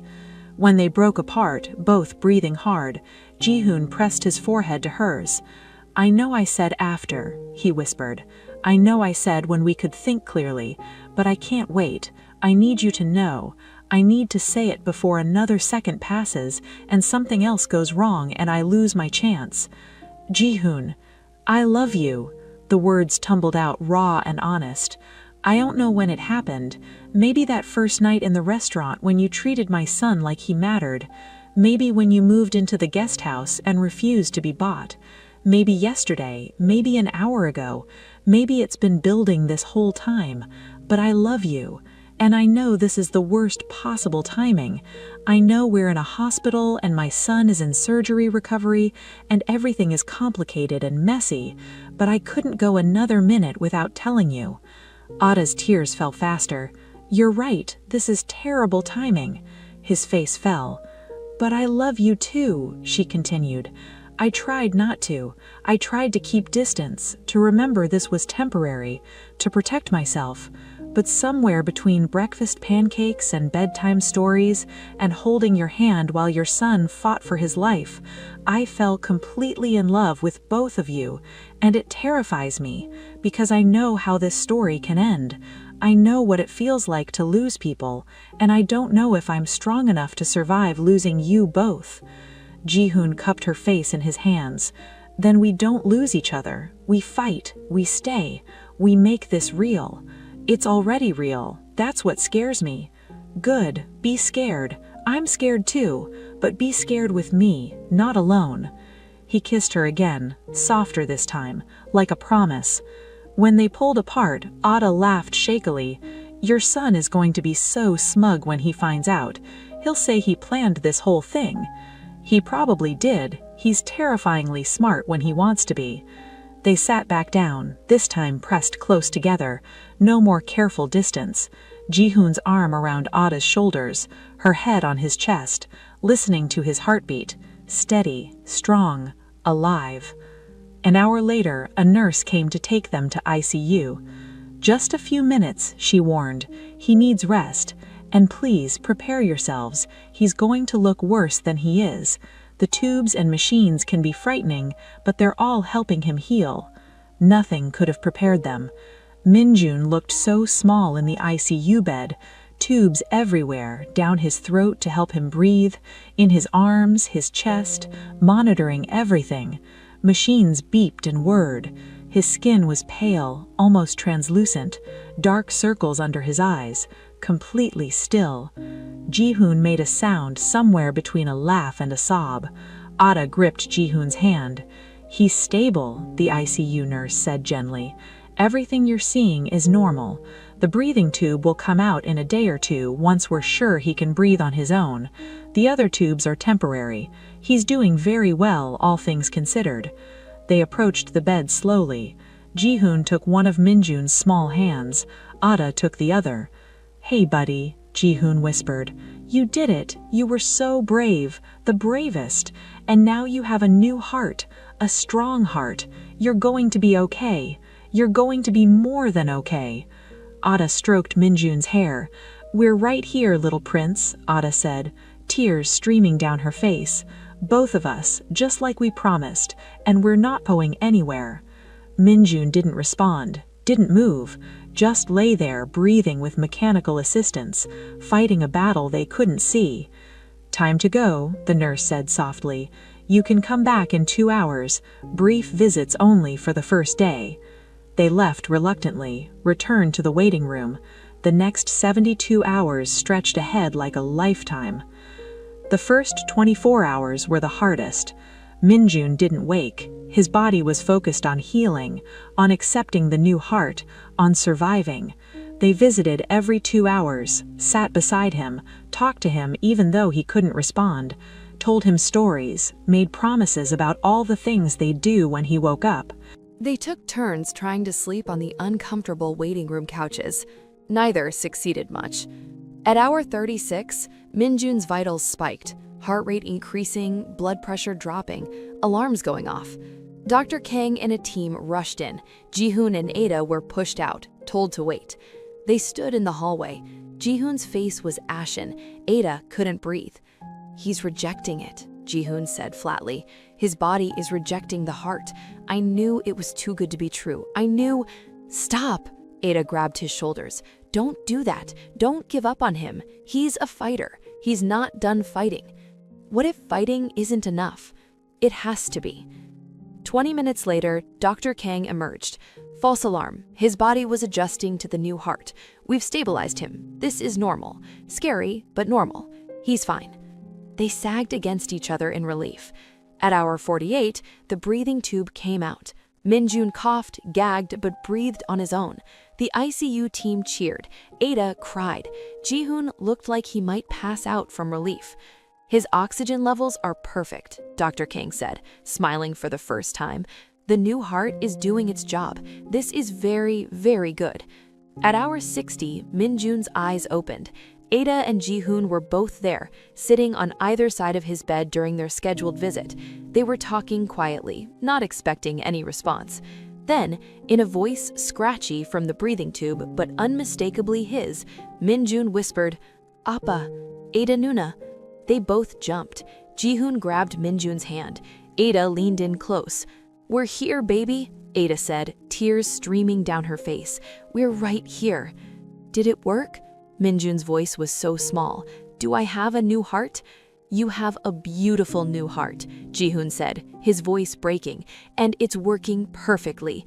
You're going to be okay. You're going to be more than okay." Minjun tried to smile. It was weak, barely there, but it was real. "I knew it. I told you fighting was worth it."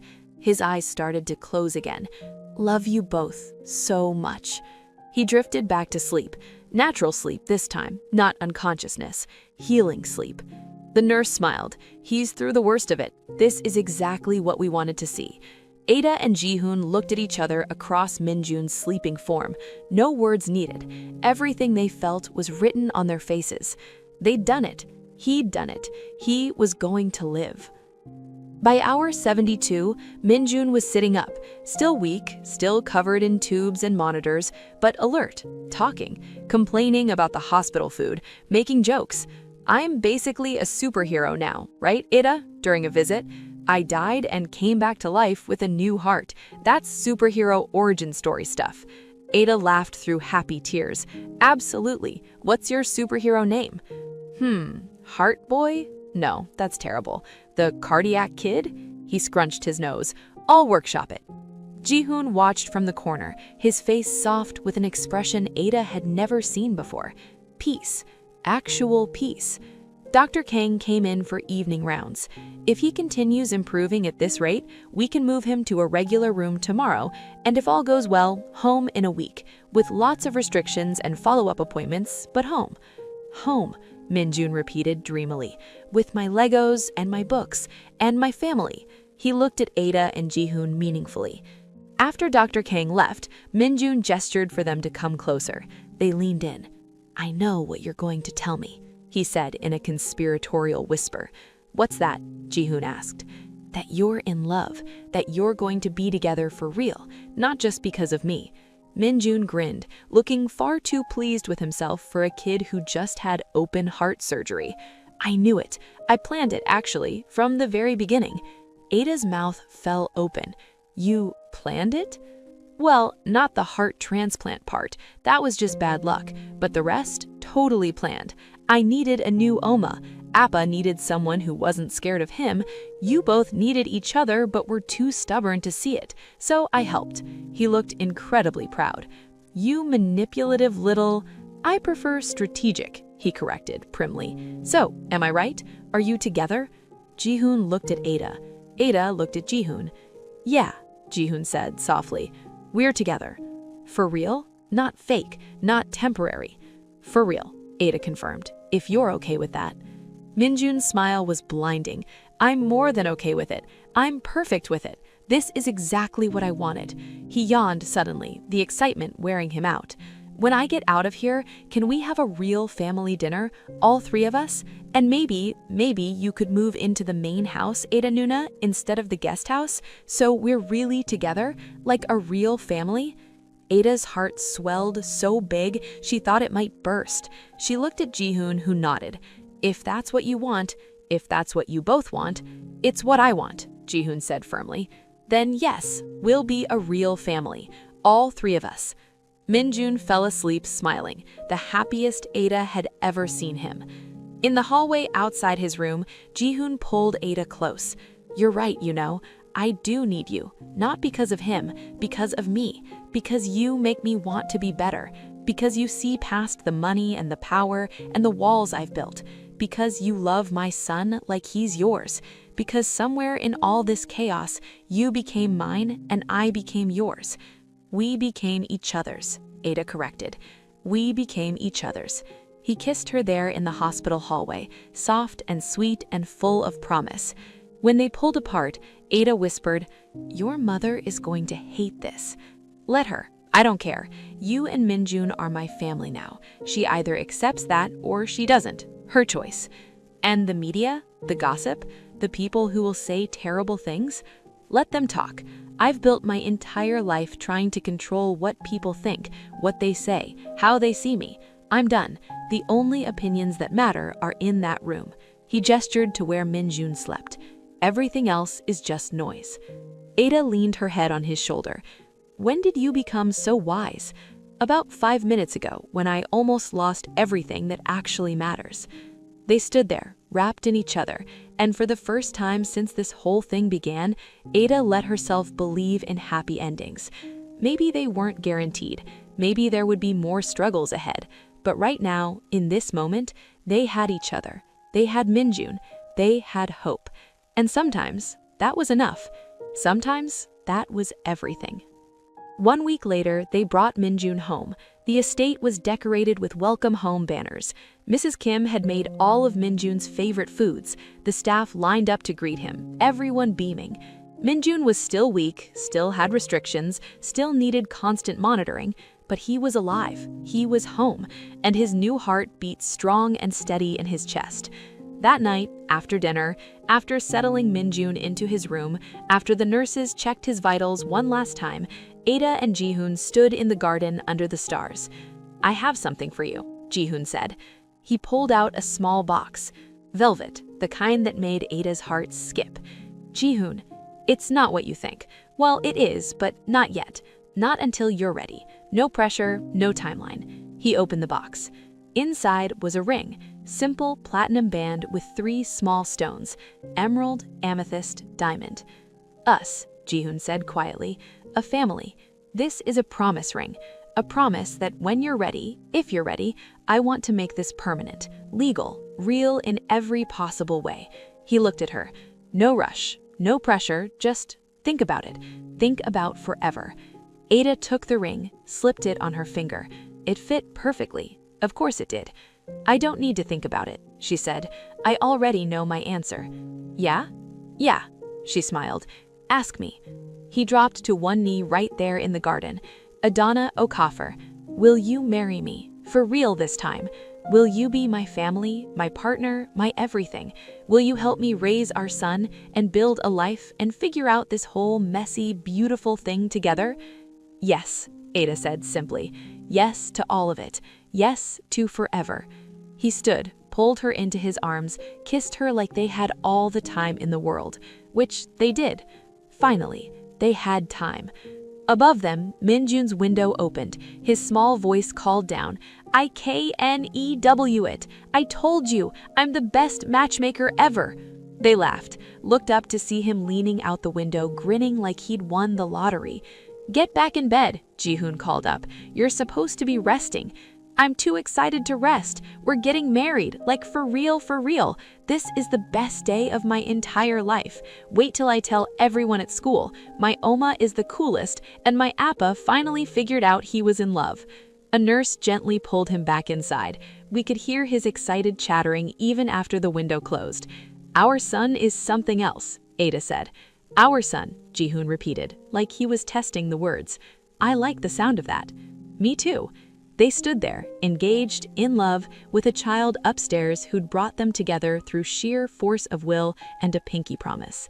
This wasn't how Ada thought her life would go, running from her family, hiding in a restaurant, making a promise to a sick child.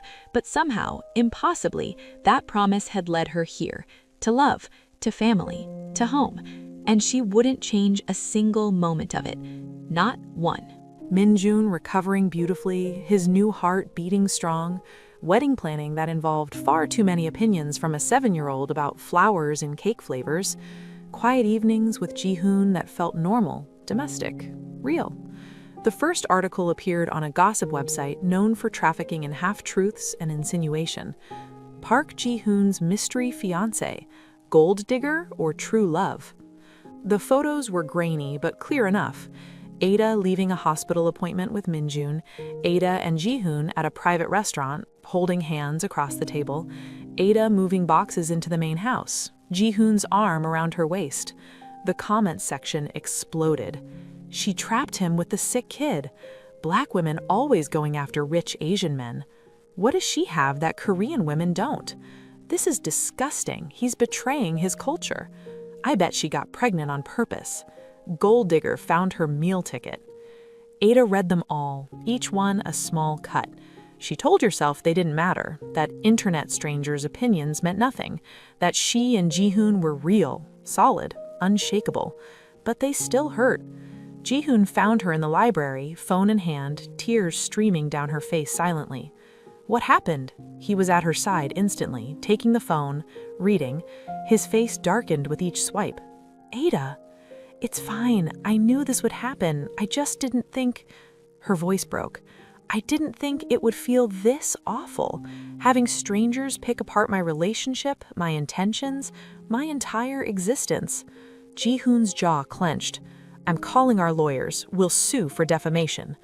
That'll just make it worse, make it a bigger story. I don't care. They can't say these things about you. They can, and they will, because I'm black, because I'm foreign, because I don't fit their narrative of who you should be with. Ada wiped her eyes angrily. Your mother was right about one thing. The media was always going to tear me apart. Your mother doesn't get to be right about anything concerning us. Jihoon sat beside her, took her hands. Look at me. Look at me, Ada. She met his eyes. I love you. Minjun loves you. That's all that matters. Not them, not their poisonous words, not their small-minded hatred. They don't know you. They don't know us. They don't get to define our relationship or our family. But what about Minjun? What about when he goes back to school and kids say things? When parents whisper about his black stepmother? Then we teach him that people's prejudice is their problem, not his, that love doesn't have a color or a country, that the only opinions that matter are the ones from people who actually care about him. Jihoon's voice was fierce, and if anyone at that school dares to make him feel bad about our family, I'll buy the school and fire every single person who enabled it. Despite everything, Ada laughed shakily. That's your solution to everything? Buy it and fire people? It's worked so far. You can't buy away racism, Jihoon. No, but I can make it very expensive for people to express it anywhere near my family. He pulled her close. We knew this wouldn't be easy, but nothing worth having ever is. Ada leaned into him. I'm not going anywhere. I just needed a minute to feel sorry for myself. You're allowed minutes, just don't take hours. He kissed the top of her head. And, for what it's worth, I think you're handling this with more grace than I would. If someone wrote those things about you where I could see them in person, there'd be legal consequences. My violent billionaire. Your protective fiancé, he corrected. There's a difference. The library door burst open. Minjun ran in, his energy levels almost back to normal, waving a piece of paper. Ada Oma, Appa, look what I drew for the wedding invitations. It's us as superheroes. You're the Emerald Queen, Appa is the Ice King but nice, and I'm Heart Boy. I changed my superhero name. It's good now. Ada quickly wiped her face, forcing a smile. Let me see, baby. Minjun clambered onto the couch between them, spreading out his drawing. It was elaborate for a 7-year-old. 3 figures in capes holding hands with a big heart in the middle. This is perfect, Ada said and meant it. Really? Because I can add more details. Maybe explosions in the background? Superheroes always have explosions. Maybe fewer explosions for a wedding invitation, Jihoon suggested diplomatically. Minjun pouted. Fine, but I'm adding sparkles. Lots of sparkles. He ran off to get his glitter pens, leaving Ada and Jihoon alone again. He can't read those articles, Ada said quietly. He can't know what people are saying. He won't. I've had IT put filters on every device in the house. Anyone searching our names gets sanitized results only. And I've hired a reputation management firm to handle the worst of it. Jihoon's voice was matter-of-fact. I meant what I said. I won't let them hurt you. Either of you. You can't control everything. Watch me try. But Jihoon couldn't control Park Mi-young. She arrived unannounced 2 days later, sweeping through the estate gates in a chauffeur-driven Bentley like she owned the place, which technically she partly did. The Park family holdings were complicated, interwoven, impossible to fully separate. Mrs. Kim tried to stop her, security tried to intercept, but Park Mi-young was a force of nature. She walked through obstacles like they didn't exist. Ada was in the kitchen teaching Minjun how to make Nigerian chinchin when she felt the temperature in the room drop. Park Mi-young stood in the doorway, 70 years old but looking 50, impeccably dressed in Chanel, hair perfect, makeup flawless, eyes like chips of ice. So, this is the famous Adana Okafor, cooking in my son's kitchen, making herself quite at home, I see. Minjun's face lit up. Halmoni, did you come to see my new heart? It works really well. I can run now. Watch. He started to jump off his stool. Minjun, stay seated, Ada said quickly, catching him. No running yet. Doctor's orders. Listen to your... She paused, her expression souring. Listen to Miss Okafor. She's not Miss Okafor, Minjun corrected proudly. She's going to be my Oma. They're getting married, and we're having sparkles at the wedding. Mi-young's smile was sharp as glass. Is that so? How lovely. She turned to Ada. Perhaps we could have a word, alone, woman to woman. Every instinct Ada had screamed danger, but she couldn't refuse, not without making a scene in front of Minjun. Minjuna, can you go find Appa? Tell Halmoni is here. Okay, Minjun scrambled down, hesitated. Are you sure, Ada Oma? Halmoni looks mad. I'm fine, sweetheart. Go ahead. Minjun left reluctantly, looking back twice. The moment he was gone, Mi-young's pleasant mask evaporated. Let's not waste time with pleasantries, she said in English, her accent British educated and precise. I know what you are. I know exactly what you are. Ada lifted her chin. And what am I? An opportunist who saw a vulnerable man with a dying child and exploited that vulnerability. A foreign woman with no prospects who latched on to the first wealthy fool who paid her attention. Mi-young's voice was clinical, detached. You may have fooled my son with your act, but I see through it. I'm not acting. I love Jihoon. I love Minjun. Love, Mi-young laughed, the sound bitter. How convenient that this love materialized when you were hiding from your own family's debts. How fortunate that you found love with Korea's wealthiest single father. The timing is remarkable, don't you think? I never asked Jihoon for anything. I tried to refuse his help.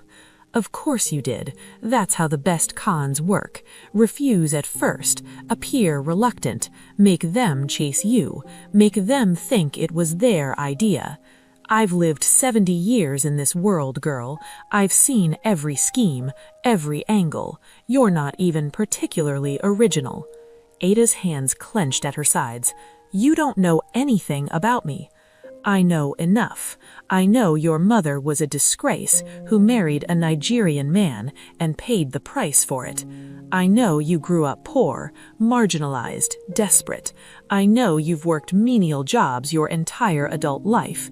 And I know that when the opportunity presented itself, you grabbed on to my grandson with both hands and refused to let go.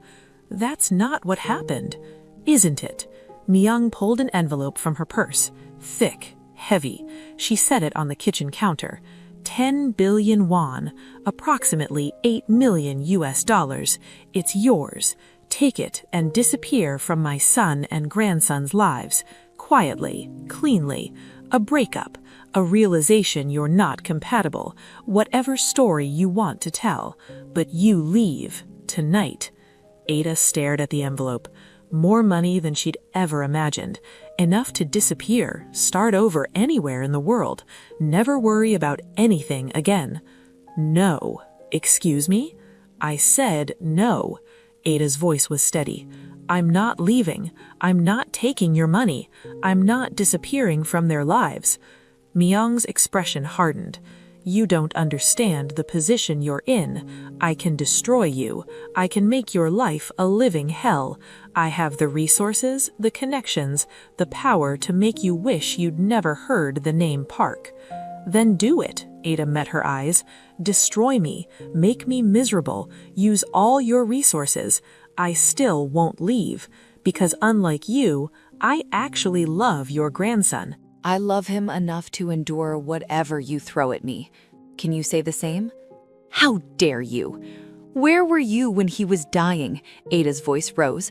Where were you during the surgeries, the hospital stays, the nights he couldn't breathe? Where were you when he needed family, when Jihoon was falling apart, when that little boy was terrified he'd die alone? I was giving them space. You were protecting yourself. You were staying away because it was easier than watching him suffer. You abandoned them. So don't stand here and lecture me about love or family or what's best for Minjun. You have no idea what's best for him because you haven't been here. Mi-young's face flushed with anger. I have protected this family for decades, built it from nothing, sacrificed everything for the Park legacy, and I will not let some foreign nobody with delusions of grandeur destroy everything I've built. I'm not trying to destroy anything. I'm trying to build something, a family, a real one, based on love, not power or control or legacy. Ada's voice softened. You could be part of that if you wanted, if you could accept that your son is happy, that your grandson is alive and thriving, that maybe, just maybe, love is more important than appearances. For just a moment, something flickered in Mi-young's eyes, something that might have been pain or regret or longing, but it vanished as quickly as it appeared. You'll regret this, she said coldly, when the media tears you apart, when society rejects you, when you realize you're drowning in a world you don't understand and can never truly belong to. You'll regret not taking my offer. Maybe, but I'd regret leaving more. What's going on here? Jihoon stood in the doorway, Minjun behind him. His face was cold, controlled fury. Mother, I believe you weren't invited. I'm your mother. I don't need invitations. You do when you've spent the last 4 months ignoring my calls and trying to sabotage my relationship. Jihoon moved to stand beside Ada, his hand finding hers. What are you doing here? Trying to save you from making the biggest mistake of your life. Ada isn't a mistake. She's the best thing that's happened to us. Jihoon's voice was ice. And I told you, you either accept her and apologize for the terrible things you've said and done, or you're not welcome here. Jihoon, be reasonable. I am being reasonable. You're the one who tried to bribe my fiancé to leave. How much did you offer her? He noticed the envelope, picked it up. His expression darkened.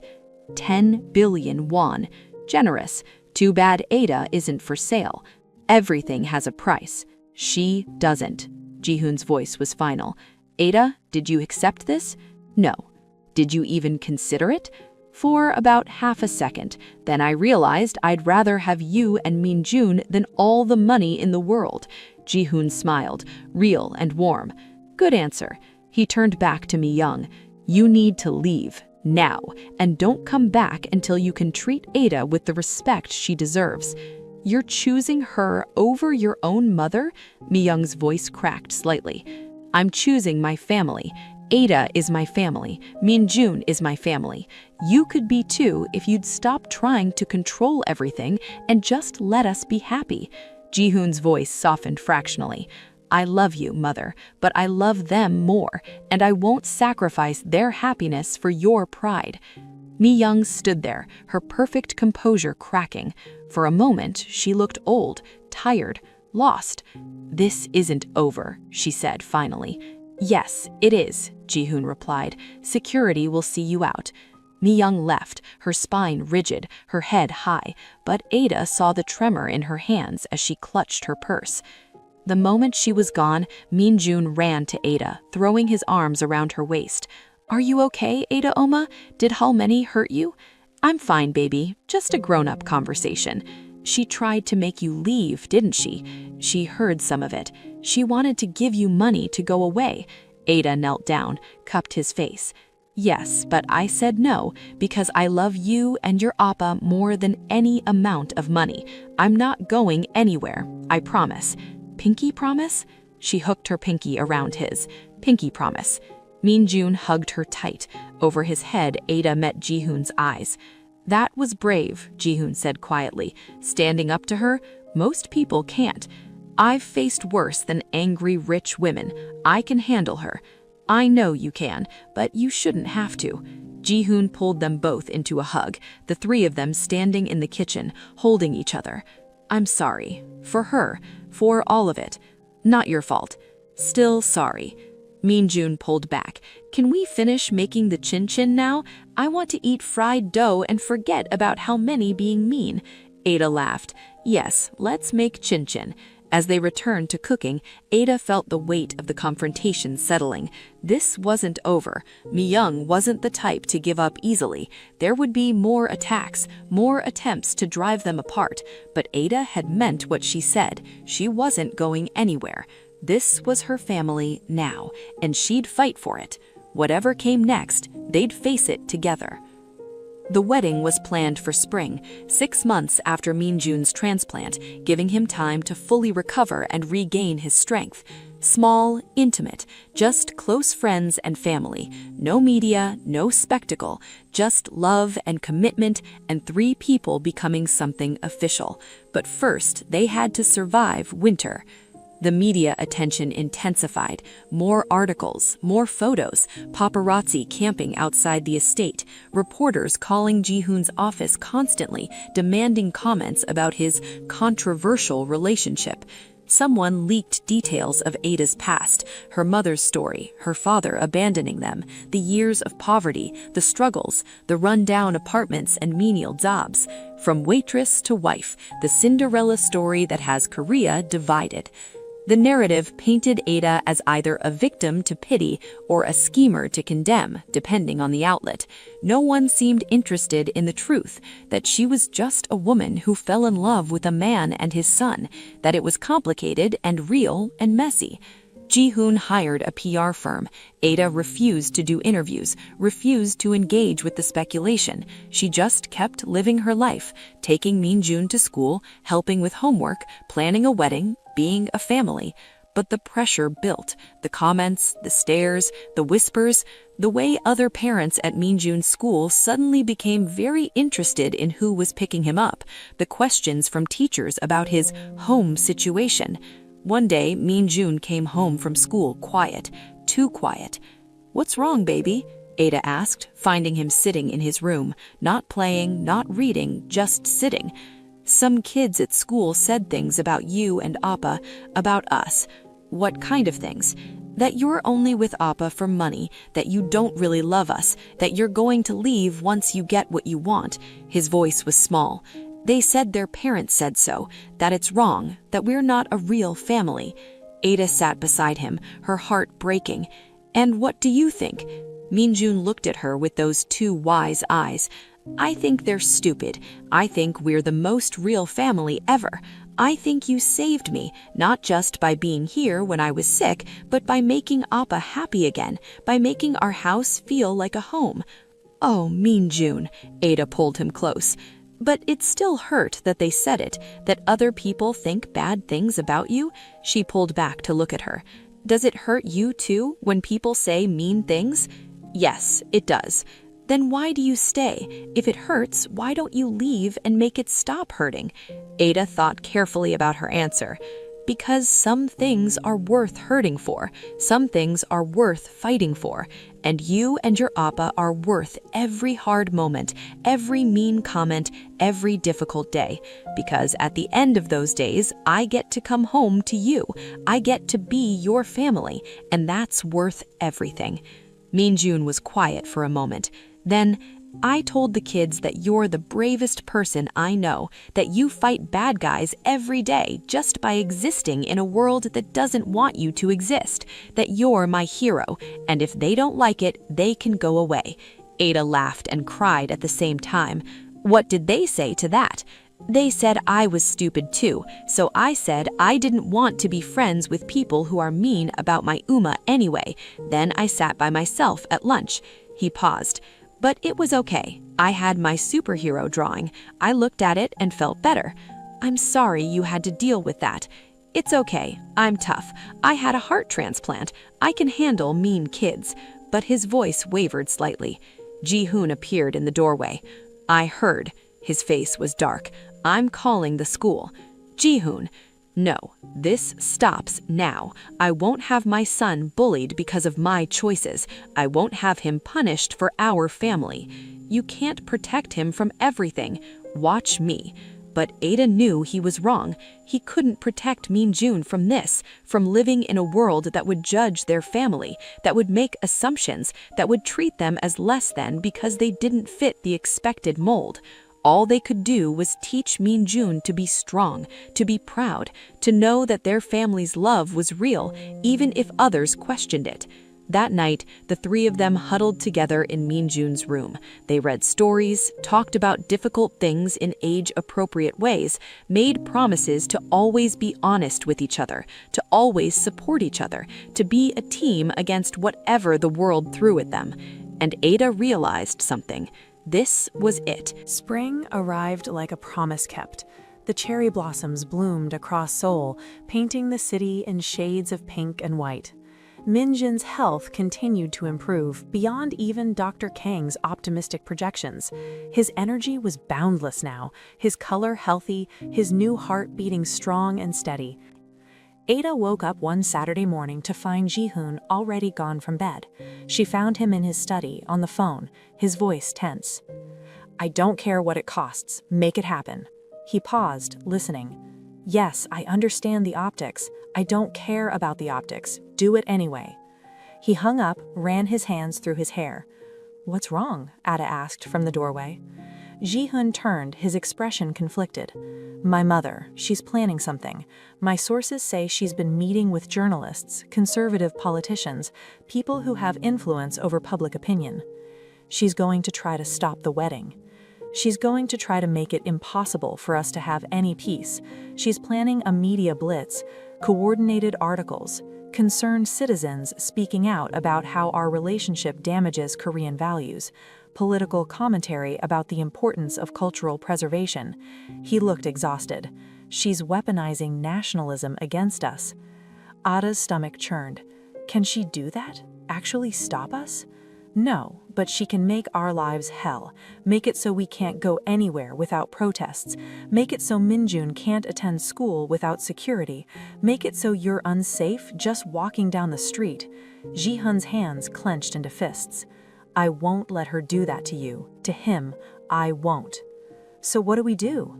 We fight back. We tell our story first, on our terms, before she can control the narrative. He pulled up his laptop. I've been working with a producer, someone I trust. They want to do a documentary, short, maybe 20 minutes, just us, our story, how we met, why we fell in love, Minjun's journey, the truth. Ada's heart raced. You want to put our lives on camera? I want people to see what I see, a family, a real one, not a scandal or a controversy or a political statement, just three people who love each other. Jihoon's voice was urgent, but only if you agree. This is your life too, your privacy, your choice. Ada thought about it, about the cost of hiding versus the cost of being seen, about Minjun growing up in a world that questioned his family's validity, about the power of telling their own story. Okay, she said, let's do it.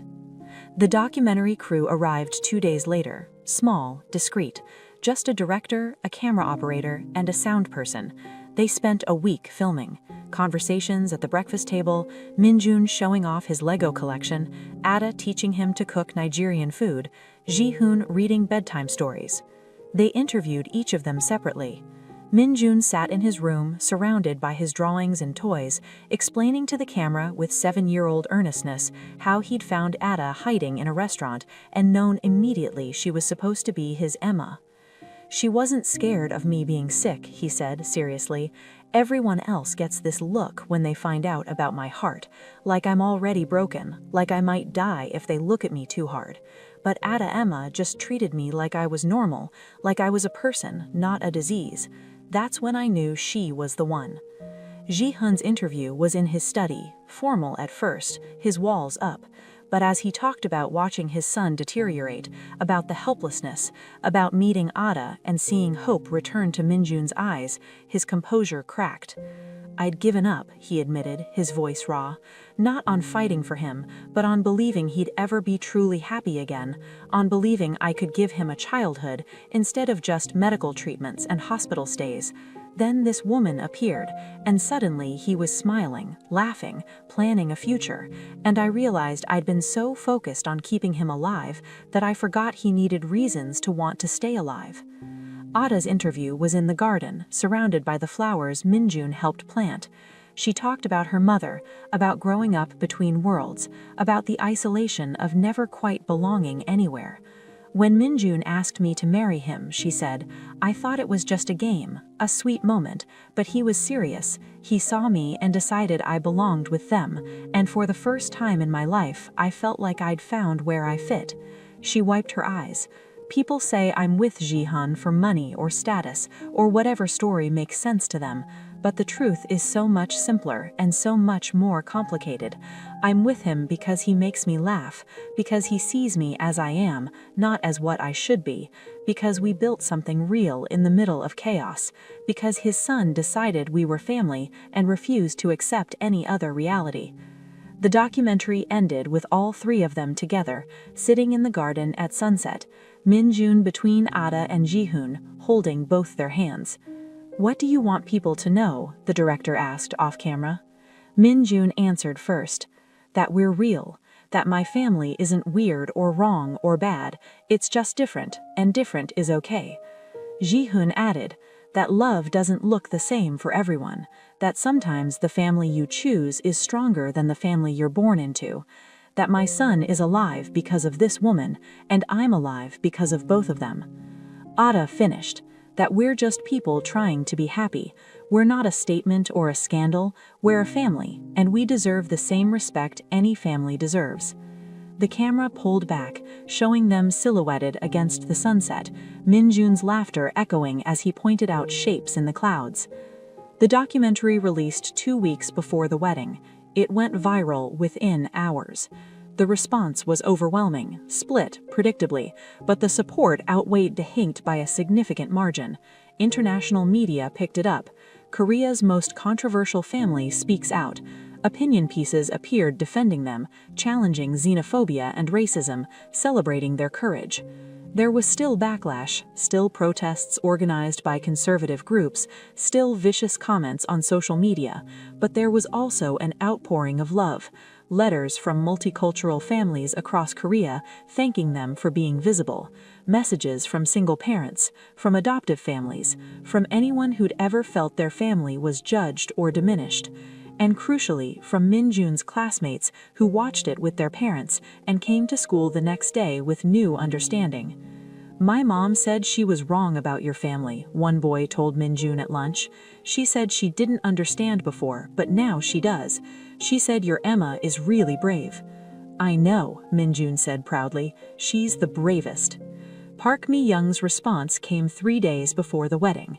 Not publicly, not through media channels, but through a letter delivered by courier to the estate. Ada found it on the kitchen counter, her name on the envelope in elegant handwriting. Inside, a single page, handwritten. "Adana, I owe you an apology I'm not certain I know how to give properly.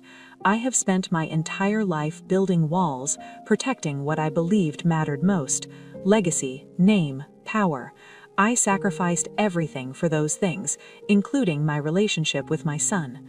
When you appeared in his life, in my grandson's life, I saw only threat, another person who would take what little connection I had left, another reminder of my failures as a mother. I couldn't see past my own fear and pride to recognize what was actually happening. I watched the documentary. I watched it 3 times, and I saw what I've been refusing to see for months. You love them, truly, not for what they can give you, but for who they are, and they love you with the same depth. My grandson is alive because you gave him something to fight for. My son is happy because you showed him he deserved to be happy, and I have been so afraid of losing them that I nearly destroyed the very thing keeping them whole. I cannot undo the harm I've caused, the words I've said, the actions I've taken, but I would like to try to move forward differently, if you'll allow it, if they'll allow it. I would like to attend the wedding, not to cause disruption or make demands, but to witness my son marry a woman who loves him, and to celebrate my grandson finally having the complete family he deserves. You don't owe me forgiveness. You don't owe me anything, but I'm asking, humbly, for a chance to be better, to be the grandmother Minjun deserves, to be the mother Jihoon needed. Respectfully, Park Mi-young. Ada read the letter twice, 3 times, her hands shaking. She found Jihoon in his study, handed it to him without a word. He read it, his expression carefully neutral. When he finished, he set it down and was silent for a long moment. "What do you think?" he asked finally. "I think people can change. I think she's trying. I don't know if I trust it completely, but I think she's trying. Do you want her at the wedding?" Ada thought about it, about grudges and forgiveness, about Minjun who asked about his halmoni sometimes with confused sadness, about family being complicated and imperfect. "I think we should ask Minjun. He's part of this family too. He should have a say." They found Minjun in his room, practicing his ring-bearer walk for the 100th time. "Minjun, we need to talk to you about something," Jihoon said. They sat on his bed together, explained the letter, explained what it meant. "Halmoni wants to come to the wedding," Minjun said slowly, "because she watched the documentary and changed her mind about Ada Emma?" "That's what she says," Ada confirmed. "But you get to help decide. This is your family too. What do you think?" Minjun was quiet for a long time, his face serious. "At school, we learned about second chances, how everyone deserves them, how people can learn and grow and be better." He looked between them. "I think Halmione should get a second chance, but she has to promise to be nice, and she has to mean it, not just pretend." "That's very wise," Jihoon said, his voice thick with pride. "Can I write her back? Tell her she can come, but she has to follow rules?" Ada smiled. "What rules?"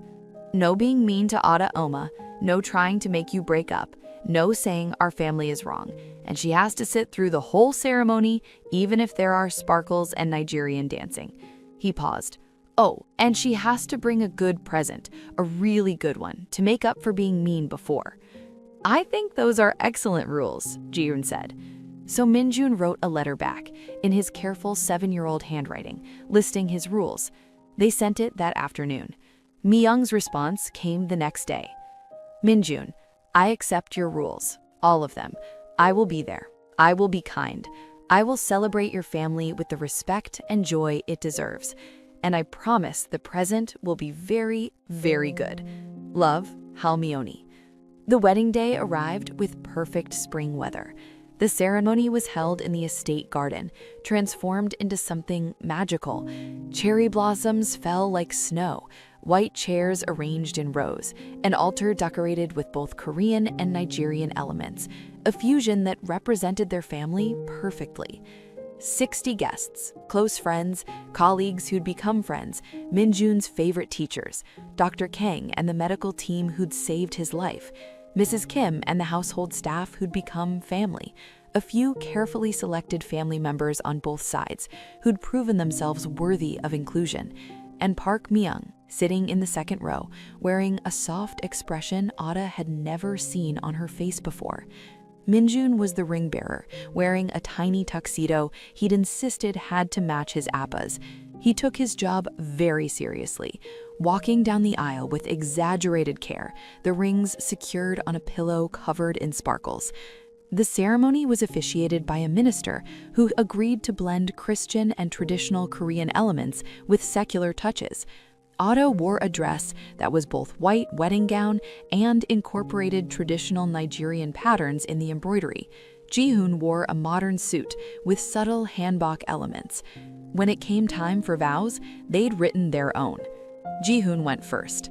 Ada, when a little boy asked you to marry him in a restaurant storage room, he saw something I was too scared to see. He saw someone who could save us both, not from circumstances, but from ourselves, from giving up, from forgetting how to hope. His voice cracked. You gave me back my son. You gave me back my life. You gave me a future I didn't think I deserved. And I promise to spend every day proving I'm worthy of that gift. I promise to fight for you, to protect you, to stand beside you against whatever the world throws at us. I promise to love you fiercely and completely and without reservation for the rest of my life. Ada's turn. Jihoon, when a little boy asked me to marry him, I thought I was playing along, but he knew before I did that I needed you as much as you needed me. I was hiding from life, from pain, from the risk of loving and losing, and you both refused to let me hide. Tears streamed down her face. You gave me a family, a real one, the first I've had since my mother died.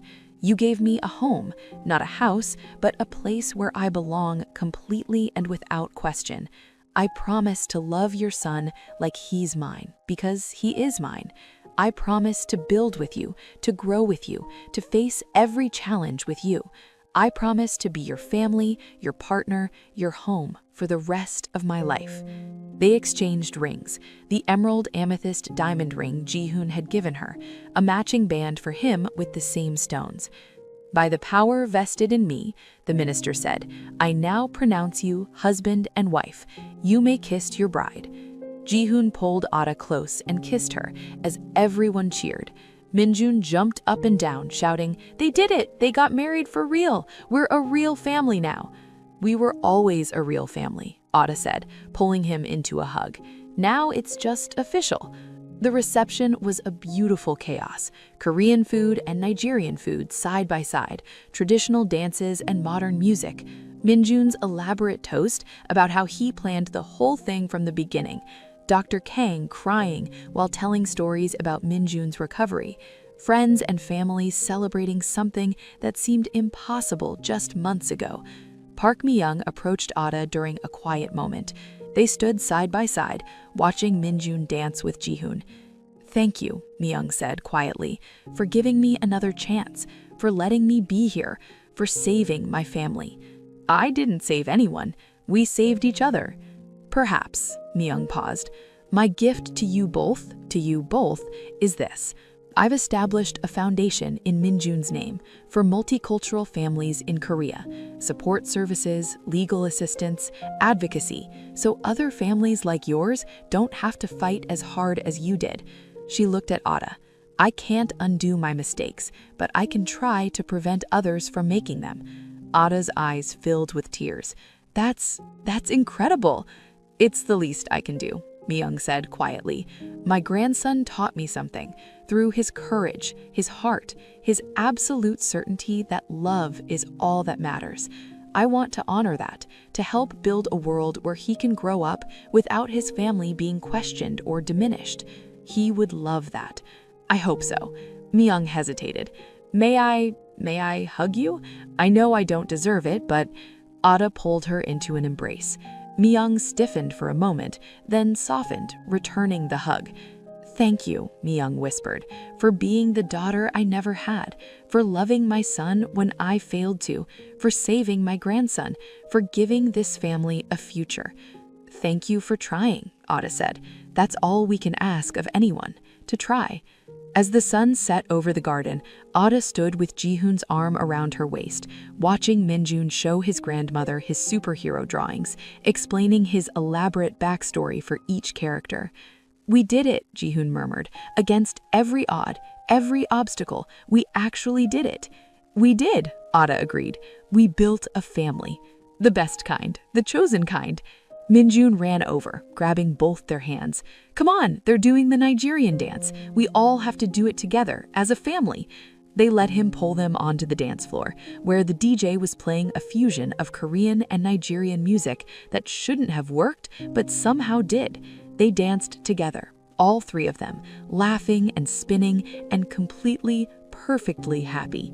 Later, after the guests had left and Minjun was asleep in his bed, exhausted from the best day of his life, Ada and Jihoon stood in the garden under the stars. Do you ever think about that day, in the restaurant, when he asked me to marry him? Every day, Jihoon said. I think about how close I came to never meeting you. If he hadn't hidden in that storage room, if you hadn't hidden there too, if he hadn't been brave enough to ask, he saved us both. He did, our little matchmaker. I love you, Mrs. Park. I love you too, Ada smiled, though I'm keeping Okafor as a middle name. Park Ada Okafor, a bridge between worlds. Perfect, you're perfect. They stood there, holding each other, listening to the night sounds of their garden, their home, their life together. Inside, Minjun slept with his new heart beating strong and steady, his family complete at last. And somewhere in the universe, the little boy's original plan had worked exactly as he had intended. The princess found her family, the knight found his courage, and the brave little prince who'd brought them together had his happy ending.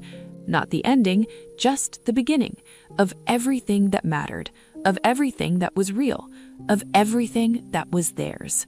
We've reached the end of Ada, Jihoon, and Minjun's incredible journey, from a desperate promise in a restaurant storage room to a family that defied every expectation. Their story shows us that love really does conquer all when we're brave enough to fight for it. What did you think? Did this story touch your heart? Drop a comment below telling us your favorite moment. And please let us know where you're watching from. We love hearing from our global community. If you loved this story, smash that like button and subscribe. We bring you the most emotional, heart-stopping stories every week. Hit that notification bell so you never miss an upload. Share this video with someone who needs to hear a story about hope, about family, about choosing love even when the world says no.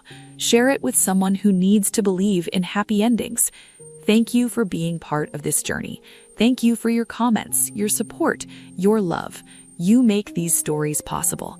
Until next time, remember, family isn't always blood. Sometimes it's a promise made by a 6-year-old boy who knew better than any adult what really mattered. Keep loving, keep fighting, keep believing. See you in the next story.